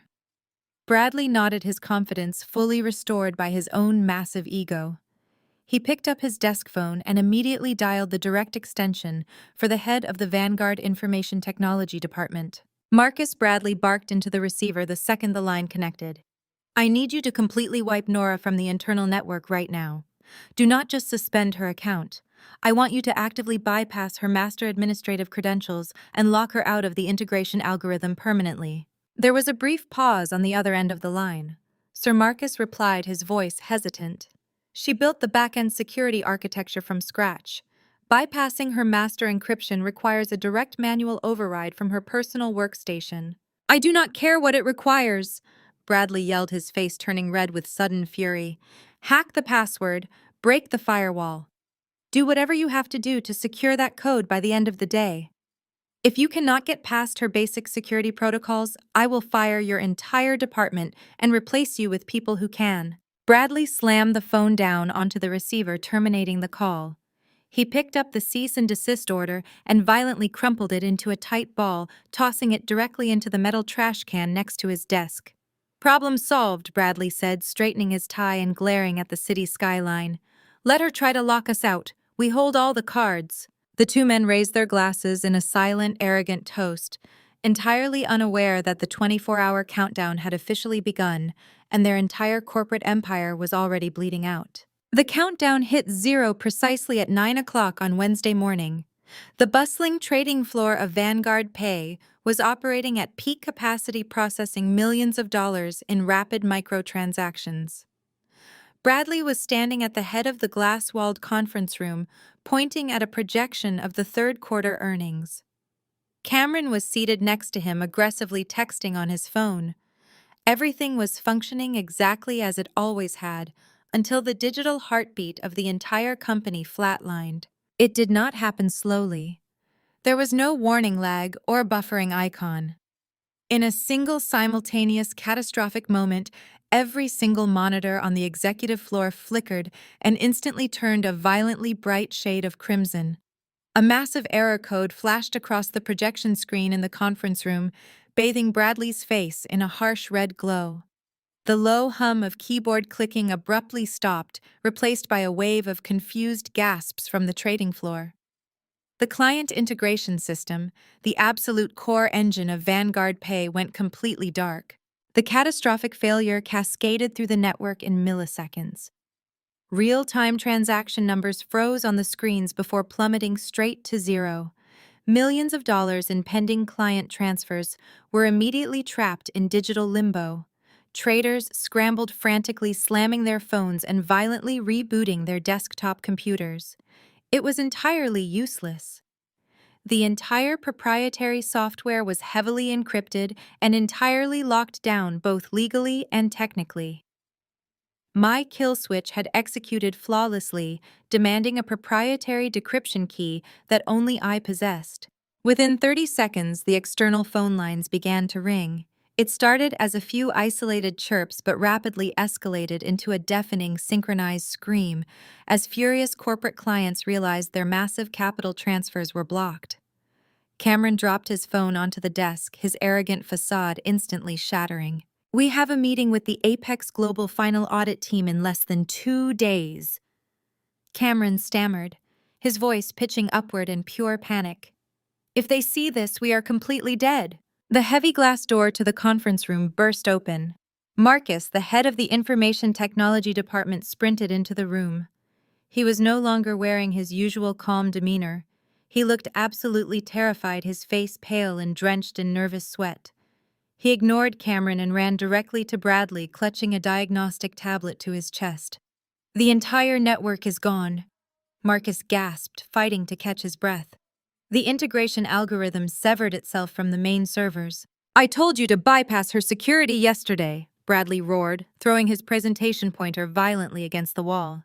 Break the firewall right now and get us back online. We cannot break it, Marcus yelled back, his own panic overriding his fear of Bradley's temper. She did not just change a password. She legally weaponized the architecture. She triggered an external federal copyright block, wired directly to a registered private company. If my team attempts a forced entry to bypass the master encryption, we will trigger a massive alarm with the Federal Cyber Division. The system recognizes Vanguard Pay as an unauthorized hostile entity. It is not an internal corporate issue anymore, Bradley. Bypassing that firewall is a felony cybercrime. If we attempt a brute force entry, we are actively committing federal copyright infringement, and the system will automatically purge the entire database to protect the asset. Before Bradley could even process the horrifying reality of facing federal prison, Cameron's cell phone began to vibrate violently against the glass table. Then his desk phone rang. Then his direct emergency line chirped. Within seconds, every single communication line routed to the vice president of sales was flashing a brilliant, blinding red. The internal blackout had officially breached the external markets. Cameron picked up his cell phone, his hand trembling so badly he almost dropped the expensive device onto the floor. He swiped the screen, accepting a rapid priority call from the chief financial officer of their absolute largest national retail client. Before Cameron could even utter his standard slick morning greeting, the executive on the other end began screaming so loudly the audio severely distorted through the tiny earpiece. The client aggressively demanded to know why $50 million in scheduled routing funds had suddenly vanished into thin digital air. Cameron stuttered helplessly, his perfectly practiced, confident sales pitch completely evaporating under the intense, unyielding pressure. He tried to utilize his standard corporate buzzwords rapidly, mentioning a routine scheduled server upgrade and a temporary synchronization latency, but the seasoned executive immediately cut him off. The client did not want empty golf course banter or polished excuses. They demanded immediate technical explanations and ironclad guaranteed timelines for full system restoration. Cameron looked wildly around the chaotic room, his mouth opening and closing like a suffocating fish. He had absolutely no idea how the software actually functioned. For 4 entire years, he had relied entirely on me to write his technical briefing packets, explain the complex network architecture, and personally fix every single minor client glitch. Without me standing right next to him, feeding him the technical answers through an invisible wire, he was completely exposed as an absolute intellectual fraud. The carefully crafted facade of the untouchable top corporate performer instantly crumbled in front of the entire terrified executive management team. Bradley lunged furiously across the expensive glass conference table, violently grabbing Cameron by the lapels of his custom-tailored suit jacket. "Fix this!" Bradley screamed at the top of his lungs, his spit flying directly onto Cameron's pale face. "You are the senior vice president of sales. Do your job. Placate them right now and save these massive accounts before they walk away." I do not know how Cameron choked out, his voice cracking in pure, unadulterated terror. I do not know what the red error code means, Bradley. Nora always handled the complex technical routing. She built the entire backend. I cannot answer any of their technical questions. The speakerphone resting on the center of the desk suddenly clicked active, projecting a different furious client directly into the chaotic room. It was the ruthless head of a massive international hedge fund. "Listen to me very carefully, Vanguard." The client barked, his icy voice echoing off the glass walls. "I do not care about your internal technical issues. You are currently holding $20 million of our active capital hostage. If that transaction system is not fully restored and operational by the exact end of the business day today, we are pulling every single cent. We will completely liquidate our accounts, and we will personally ensure the Federal Trade Commission immediately audits Vanguard Pay for extreme gross negligence. The line went dead with a sharp click, leaving a heavy, suffocating silence in its massive wake. The end of the business day was exactly 7 hours away, and Vanguard Pay was completely paralyzed. As the massive hedge fund severed the connection, the primary external monitoring system at Apex Global headquarters automatically tripped. Apex did not become the largest tech conglomerate in the Western Hemisphere by ignoring financial warning signs. When an entire custom integration framework suddenly flatlined during the incredibly delicate final due diligence phase of a $500 million acquisition, the automated internal red flags were absolutely instantaneous. Within 15 minutes of the initial server blackout, the lead acquisitions director at Apex Global sent a highly encrypted priority email directly to Bradley's trembling inbox. The message was brutally concise, leaving zero room for interpretation. The $500 million acquisition of Vanguard Pay was officially and immediately suspended, pending a massive emergency forensic audit of all corporate intellectual property claims. Apex demanded absolute verifiable legal proof that Vanguard owned the core algorithm architecture. If Bradley could not produce a completely clean chain of title by tomorrow morning, Apex would not only publicly abandon the entire deal, but they would aggressively refer Vanguard to the federal trade authorities for actively attempting to sell fraudulent and stolen digital assets. Bradley stared intensely at the bright computer screen, his chest heaving with pure, unadulterated fury. The impenetrable walls of his corporate empire were rapidly collapsing inward, actively crushing him under the immense weight of his own profound arrogance. He desperately needed a target to absorb his panic. He snatched his desk phone and aggressively punched in a familiar set of digits. On the other side of the city, Connor answered on the very first ring, his voice dripping with pathetic, desperate anticipation. He fully expected news that his massive logistics deal was finally signed. Instead, he was immediately met with a violent wall of pure screaming rage.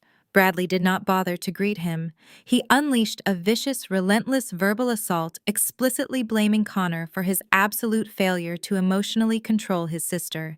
He screamed that my calculated refusal to submit had just destroyed a $500 million corporate buyout. Then Bradley delivered the ultimate fatal blow. He formally and permanently terminated the massive Vanguard Logistics contract with Connor's firm. He viciously vowed to personally ensure that no major financial institution in the entire city would ever hire Connor's firm again. He promised to actively blacklist my brother in the exact same ruthless manner they had confidently tried to blacklist me. Bradley violently slammed the phone down, practically shattering the heavy plastic receiver against the mahogany desk. In his upscale downtown office, Connor stood completely frozen, the dead dial tone echoing loudly in his ear. The color drained entirely from his arrogant face as the horrifying reality finally set in. His incredibly fragile logistics contract was dead. His highly coveted corporate partnership promotion evaporated instantly into thin air. He had spent his entire life lazily coasting on my silent support, aggressively bullying me into quiet submission to cover his own glaring incompetence. Now, by actively participating in the vicious coordinated attempt to destroy my professional life, he had entirely detonated his own career. His reputation in the competitive logistics sector was permanently ruined beyond repair. The brutal karma he had so desperately avoided his entire life had finally arrived to collect its massive, undeniable debt. I sat completely still at my kitchen island, staring at the pristine, glowing screen of my custom-built desktop computer. The digital clock in the corner of my monitor read exactly 9:15 in the morning. The silence in my apartment was absolute, but the device resting face up on the marble counter was vibrating violently. It had not stopped shaking for the past 20 minutes. I reached over and picked up my cell phone. The screen was an absolute chaotic wall of frantic notifications. I had exactly 45 missed calls. The vast majority of them were from my parents and my brother Connor. I tapped the voicemail icon and listened to the sheer panic unfolding in real time. The first few messages from Connor were filled with his typical arrogant rage, aggressively demanding I fix the server issue immediately so his logistics deal could proceed. But as the minutes ticked by and the brutal reality of his permanent cancellation set in, his tone completely shattered. By the eighth voicemail, he was openly sobbing into the receiver. He begged me to call Bradley and take everything back. He frantically promised to give me the $5,000 he had mockingly offered earlier if I would just reset the system. He pleaded with me to save his career and reverse his termination. My parents were absolutely no better. The people who had stood in my living room less than 24 hours ago viciously threatening to publicly disown me and destroy my credit were now leaving pathetic weeping messages. My mother cried hysterically, begging me to consider the family legacy. She sobbed that I needed to fix this massive corporate disaster to save the family honor. My father left a long, breathless message pleading for mercy, asking me to be the bigger person and restore the Vanguard system before their wealthy country club friends found out about Connor's massive public failure. They had entirely abandoned their aggressive threats the absolute second their precious social standing was genuinely threatened. I listened to their desperate tears, feeling absolutely nothing. I did not feel pity. I did not feel guilt. The emotional manipulation that had controlled my entire life was completely powerless against me now. As the final voicemail ended, the phone immediately lit up again with an incoming call. The caller identification displayed the main executive line for Vanguard Pay. I let it ring 3 times before calmly swiping the screen and raising the phone to my ear. I did not say hello. I simply waited in total silence. "Nora, please do not hang up." The voice on the other end pleaded instantly. It was Sarah, the head of human resources. Her usually polished, perfectly rehearsed corporate voice was trembling uncontrollably. She sounded like she was physically hiding under her desk to make this call. "We are in a state of absolute total emergency over here. The entire client integration network is locked down, and Bradley is having a literal meltdown in the conference room. Apex Global just formally suspended the acquisition, and clients are threatening to pull hundreds of millions of dollars by the end of the day. I am no longer a Vanguard employee, Sarah." I stated, my voice perfectly calm and devoid of any emotion. I submitted my resignation and I formally relinquished my access card. My employment contract is entirely void. "No, your contract is not void." Sarah rushed to correct me, her words stumbling over one another in her absolute panic. "Bradley officially rejected your resignation. You are still actively listed in our internal system as a highly valued senior employee. Please, Nora, we desperately need you to come back into the office right now. We need you to use your master access key to unlock the integration algorithm immediately before the company goes completely bankrupt. Vanguard is currently in direct violation of a federal cease and desist order," I reminded her, keeping my tone icy and entirely professional. "If you attempt to bypass my security architecture, you will trigger a massive federal cybercrime alert." "We know," Sarah cried, her voice pitching upward into a desperate squeak. "We know you own the copyright. The legal team verified your emergency filings an hour ago." Bradley finally admitted everything to the board. "Listen to me, Nora. The executive board just held an emergency vote. They are officially offering to immediately triple your base salary. They will give you a massive cash signing bonus today and full retroactive back pay for your entire 9-year tenure. They are even willing to instantly terminate Cameron and give you his title as the Senior Vice President of Sales. You can have his massive corner office. You can have absolutely anything you want. We will rewrite your entire contract right now. Just please tell me the master decryption password." I let the sheer desperation of her offer hang in the heavy air for a long moment. A week ago, an offer like that would have completely changed my life. I would have thanked them profusely and rushed back to my desk to save their crumbling empire. They genuinely believed that massive amounts of money could still buy my absolute compliance. They arrogantly thought a fancy title and a corner office would instantly erase nearly a decade of toxic abuse, manipulation, and calculated theft. I closed my eyes, taking a slow, deep breath, savoring the absolute ultimate victory. Sarah, I replied, my voice dropping into a chilling register of pure calculated professionalism. When Bradley handed me that fake performance review, he told me I had a terribly bad attitude. He explicitly stated that I was uncooperative and highly detrimental to the corporate environment. Nora, please. That was a massive mistake, Sarah begged, openly weeping into the phone now. He was just trying to control the budget. You were absolutely right, Sarah. I continued, completely ignoring her pathetic tears. I really do have a bad attitude when greedy, incompetent men try to steal my personal intellectual property and quietly sell it for $500 million. I do not want Cameron's job. I do not want Bradley's money. I do not want any part of your fragile, toxic company. Please, Nora. Sarah whispered, her voice breaking completely. See you in court, I said, delivering the final blow with absolute precision. I pulled the phone away from my ear and tapped the bright red button, ending the call instantly.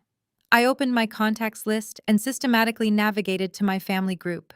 I tapped on my mother's profile and hit block. I tapped on my father's profile and hit block.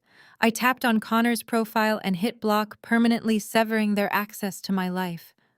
I placed the phone completely face down on the cool marble counter and turned my attention back to the glowing computer monitor. The Vanguard network was completely dark, but my digital trap had worked flawlessly. Bradley and Cameron had absolutely no choice. They abandoned their chaotic, dark trading floor and rode in complete silence to the financial district. The Apex Global building was a massive, towering obelisk of dark glass and black steel that completely dominated the downtown skyline. It was a physical manifestation of absolute corporate dominance. Bradley stepped out of the luxury town car, his expensive Italian leather shoes hitting the wet pavement. Despite the cool Chicago wind, he was visibly sweating. A massive dark stain was already forming under the arms of his custom-tailored suit jacket.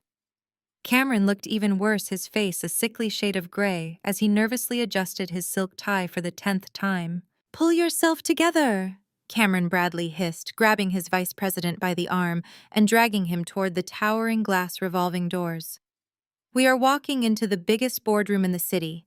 You need to look like a man who is entirely in control of his assets, not a terrified intern. They are going to cancel the acquisition. Bradley. Cameron whispered, his voice trembling. They know the chain of title is fake. They know she locked us out. We are completely ruined. They are not canceling anything. Bradley snapped, his jaw clenched tight with desperate, toxic arrogance. Apex Global wants this integration algorithm. They have already invested millions of dollars in the preliminary due diligence phase. They are not going to throw a $500 million deal away just because of a minor internal personnel dispute. I know how men like the Apex chief executive operate. They respect raw power and aggressive problem-solving.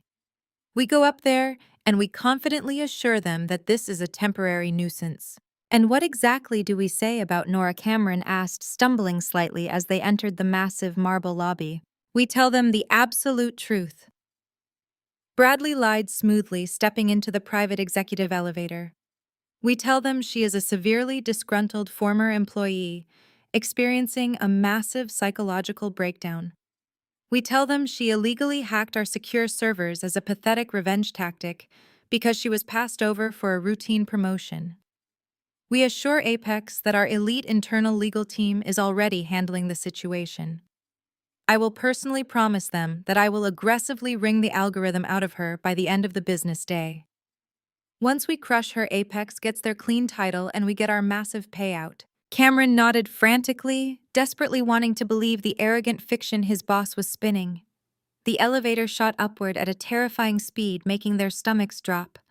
It opened smoothly onto the 80th floor. The Apex executive suite was incredibly stark. There were no decorative plants or expensive modern art pieces. It was a cold, brutal environment designed purely for ruthless efficiency. A silent assistant led them down a long, dark corridor toward the primary boardroom. Bradley adjusted his jacket, pushing his shoulders back and pasting on his signature aggressive corporate smile. He walked into the massive glass-walled room as if he owned the entire building. The chief executive officer of Apex Global was seated at the far end of a 30-foot black marble table. He was an older man, with piercing gray eyes and a demeanor that radiated absolute uncompromising authority. He did not stand to greet them. He did not offer them a seat. He simply stared at Bradley with the cold, detached curiosity of a predator observing a profoundly stupid animal. Mr. Sterling Bradley began, his voice projecting artificial confidence as he approached the table. "I deeply apologize for the temporary disruption in our network services this morning. We experienced a minor malicious breach from a disgruntled former employee. She was recently terminated for severe corporate misconduct, and she threw a pathetic tantrum on her way out the door. It is completely under control." Mr. Sterling remained perfectly motionless. His gray eyes flicked toward a thick manila folder resting on the polished black marble in front of him. "A minor malicious breach," he repeated, his voice deep and entirely devoid of warmth. "You are claiming this catastrophic system failure is the result of a simple, disgruntled employee?" "Absolutely." Bradley nodded, his smile widening. "She is a low-level support technician who managed to momentarily scramble our external routing protocols.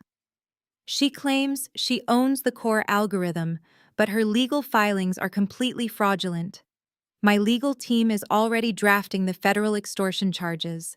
I personally promise you, Mr. Sterling, that I will wring every single line of code out of her before the sun goes down today. We will secure your asset and finalize this acquisition exactly as planned." The Apex chief executive slowly opened the manila folder. He pulled out a crisp, heavy piece of cardstock. It was the exact same federal copyright certificate Naomi had filed on my behalf. Apex had not just flagged the system failure. Their massive elite legal division had immediately pulled the federal registry documents. "You are an incredibly foolish man, Bradley," Mr. Sterling said, his voice cutting through the silent room like a razor blade. "You walked into my building and lied directly to my face. This is not a fraudulent document. This is a highly fortified, ironclad federal copyright. Vanguard Pay does not own the integration algorithm. You never owned it. You attempted to sell me $500 million worth of stolen intellectual property." Bradley felt the artificial confidence instantly drain from his body. His stomach twisted violently. "Sir, I assure you that copyright was filed illegally," he stammered desperately, trying to salvage his crumbling lie.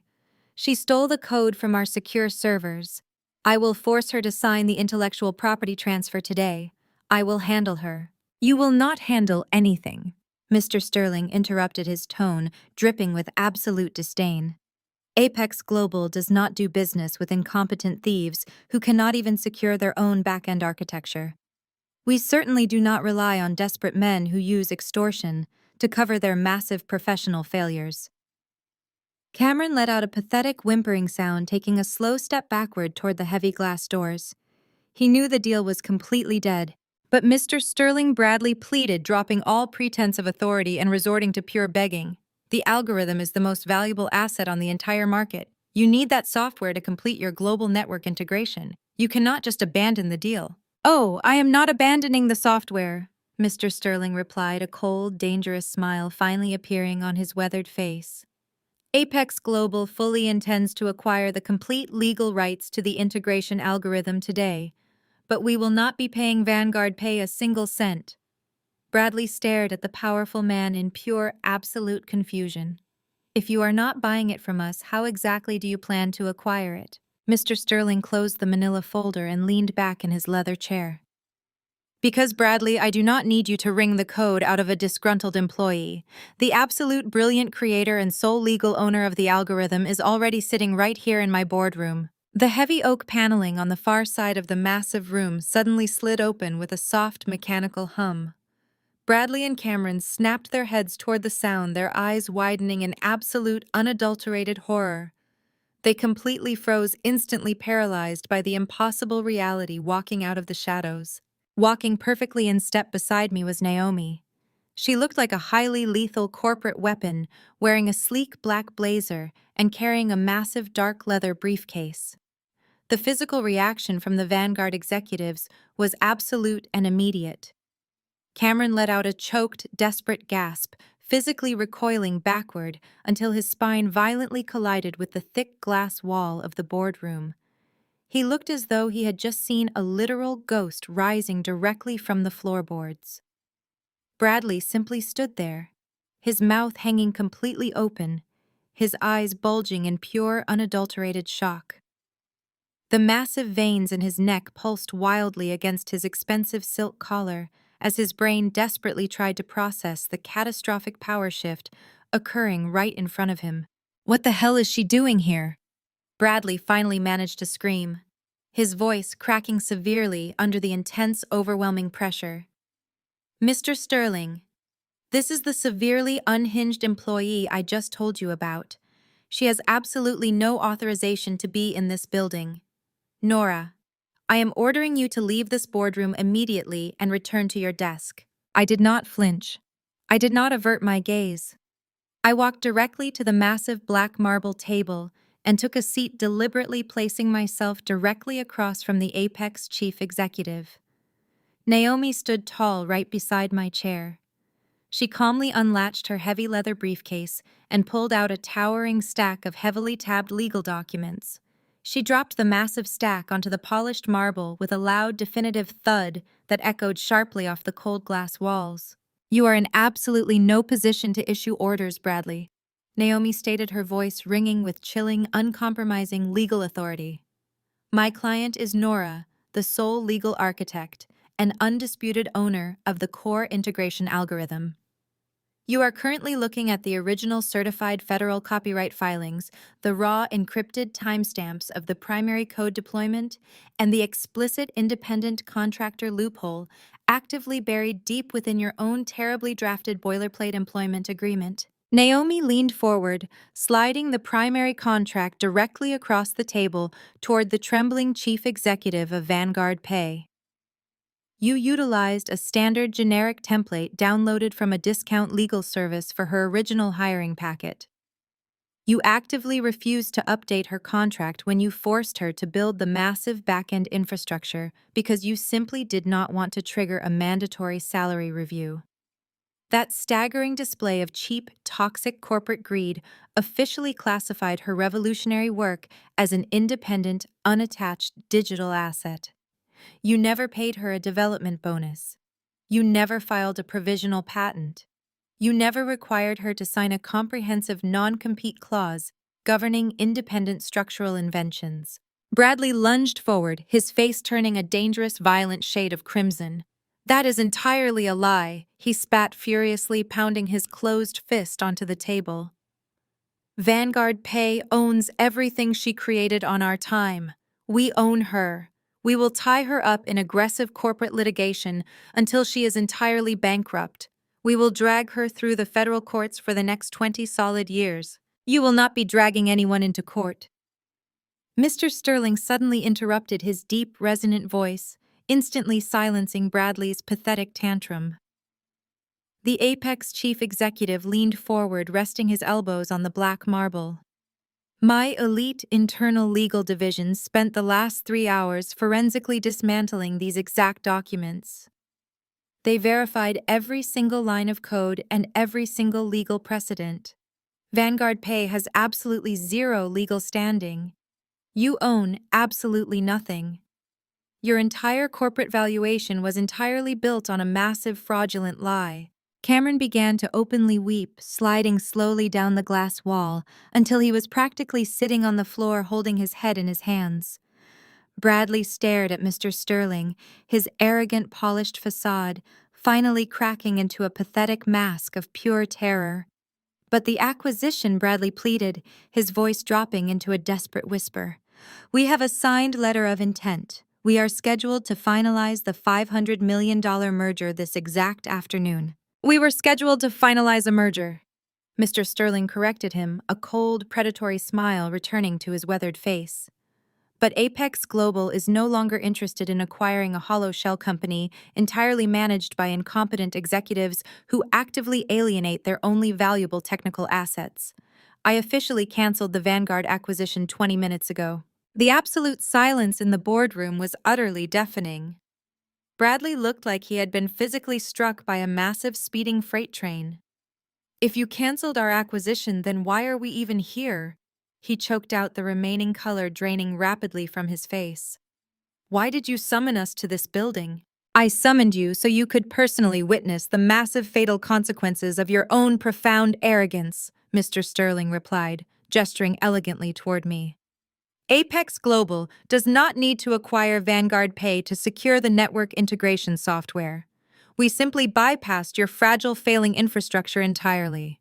This morning, Apex Global executed a massive direct private acquisition. We formally purchased the absolute exclusive global rights to the core algorithm directly from Nora's newly established private limited liability corporation. I looked directly at Bradley, allowing a slow, razor-sharp smile to finally form on my face. The power dynamic had completely inverted. The toxic men who had spent nearly a decade aggressively suppressing my talent, stealing my financial compensation, and violently threatening my future were now completely powerless. They had arrogant titles and expensive suits, but I held the absolute keys to the entire digital kingdom. I watched Bradley process the absolute devastation of his empire. The massive payday he had ruthlessly planned to steal from my personal labor was currently sitting in a highly secure private account registered exclusively under my name. I had not just defeated them in a simple corporate boardroom, I had entirely eradicated their professional existence. Purchasing the algorithm was merely the first phase of our business this morning. Mr. Sterling continued, his voice dropping into a register of absolute finality. The executive board at Apex Global recognizes rare, exceptional talent when we actively see it. We do not just buy revolutionary software, we acquire the brilliant minds that actually create it. As an explicit condition of our exclusive deal, I am incredibly pleased to announce that Nora has officially been appointed as the new Senior Director of Acquisitions for our entire global technology division. Bradley let out a pathetic, strangled gasp, as if the oxygen had been violently sucked directly from his lungs. Cameron simply stared blankly at the polished black marble table, his professional spirit completely and utterly broken. Therefore, Mr. Sterling concluded, leaning back in his heavy leather chair and steepling his fingers, the final ultimate decision regarding the pending $500 million acquisition of Vanguard Pay no longer rests with me. It is entirely up to our new director. She holds the absolute sole authority to either proceed with a deeply restructured buyout or let your company completely collapse under its own massive, suffocating debt. The massive boardroom fell into a heavy, agonizing silence. Bradley and Cameron were physically trapped, forced to sit perfectly still, while the woman they had relentlessly abused and manipulated held their entire financial future in the palm of her hand. I did not rush the incredible moment. I slowly opened a thin black folder resting on the marble in front of me and looked directly into Bradley's terrified, violently sweating face. I have spent the last hour conducting a comprehensive emergency review of Vanguard Pay. I began, my voice ringing with cold, calculated authority. The financial and ethical failings of your organization are absolutely staggering. You operate a highly toxic corporate environment structured entirely around executive theft and the aggressive suppression of technical female talent. Your human resources department actively weaponizes illegal contracts to enforce hostile compliance. Your senior vice president of sales possesses absolutely zero technical knowledge, rendering your primary client relations entirely fraudulent. And as of this morning, your massive catastrophic failure to secure fundamental intellectual property rights has resulted in an unprecedented client exodus. I let the brutal, undeniable truth hang heavily in the cold, conditioned air. Vanguard Pay is not a viable technology company, I stated, closing the black folder with a sharp, definitive snap. It is a massive financial liability managed by profoundly incompetent men. It brings absolutely zero structural value to the Apex Global portfolio. Nora, please, Bradley begged, his arrogant voice finally reduced to a pathetic, whimpering whisper. I will give you anything you want. I will give you half the entire company. I already have everything, Bradley, I replied, staring right through his crumbling, desperate facade. As the Senior Director of Acquisitions for Apex Global, I am formally, completely, and permanently denying the acquisition of Vanguard Pay. We will not be purchasing your company for $500 million. We will not be purchasing your company for $5. I watched the last remaining shreds of life completely drain from their faces. The massive life-changing payday they had so aggressively plotted to steal from me instantly evaporated into absolute nothingness, leaving them completely trapped inside the dark, bankrupt shell of their ruined corporate empire. The aftermath was incredibly swift and absolutely brutal. Without the core integration algorithm and facing aggressive federal investigations, Vanguard Pay completely collapsed within a matter of weeks. The massive corporate exodus was instantaneous. Bradley was violently ousted by his own executive board, facing multiple civil lawsuits from furious shareholders. Cameron was officially fired on a Tuesday. Without me writing his technical manuals, he bombed every single interview and was permanently blacklisted from the entire financial technology industry. The devastation rapidly bled into my former family. Connor's massive professional failure triggered a catastrophic downward spiral.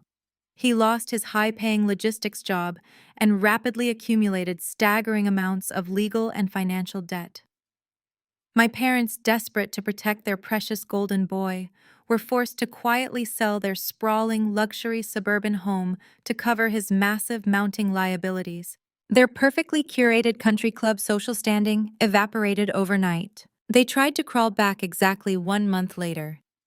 I was sitting at my massive mahogany desk when the primary security desk for the Apex Global building called my direct line.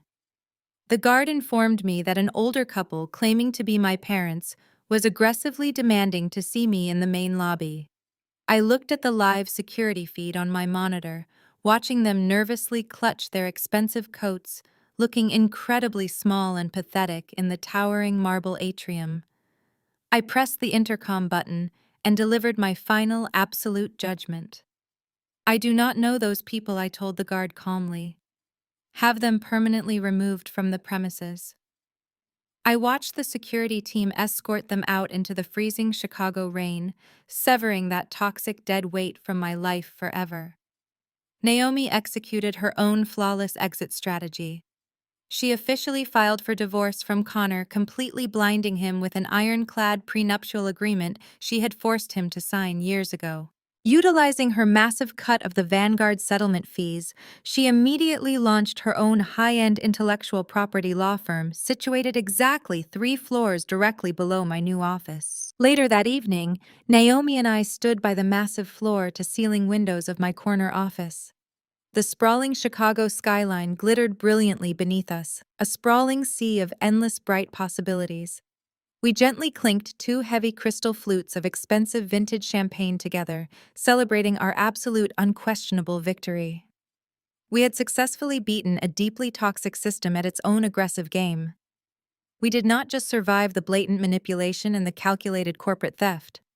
We aggressively weaponized their own profound arrogance against them and completely dismantled their entire empire piece by piece. When people actively try to take your inherent worth, do not ever politely ask for it back. Take their entire kingdom. Have you ever dealt with a highly toxic boss or a manipulative family that actively tried to hold you back from your true potential? Let me know your story in the comments below, and do not forget to like and subscribe.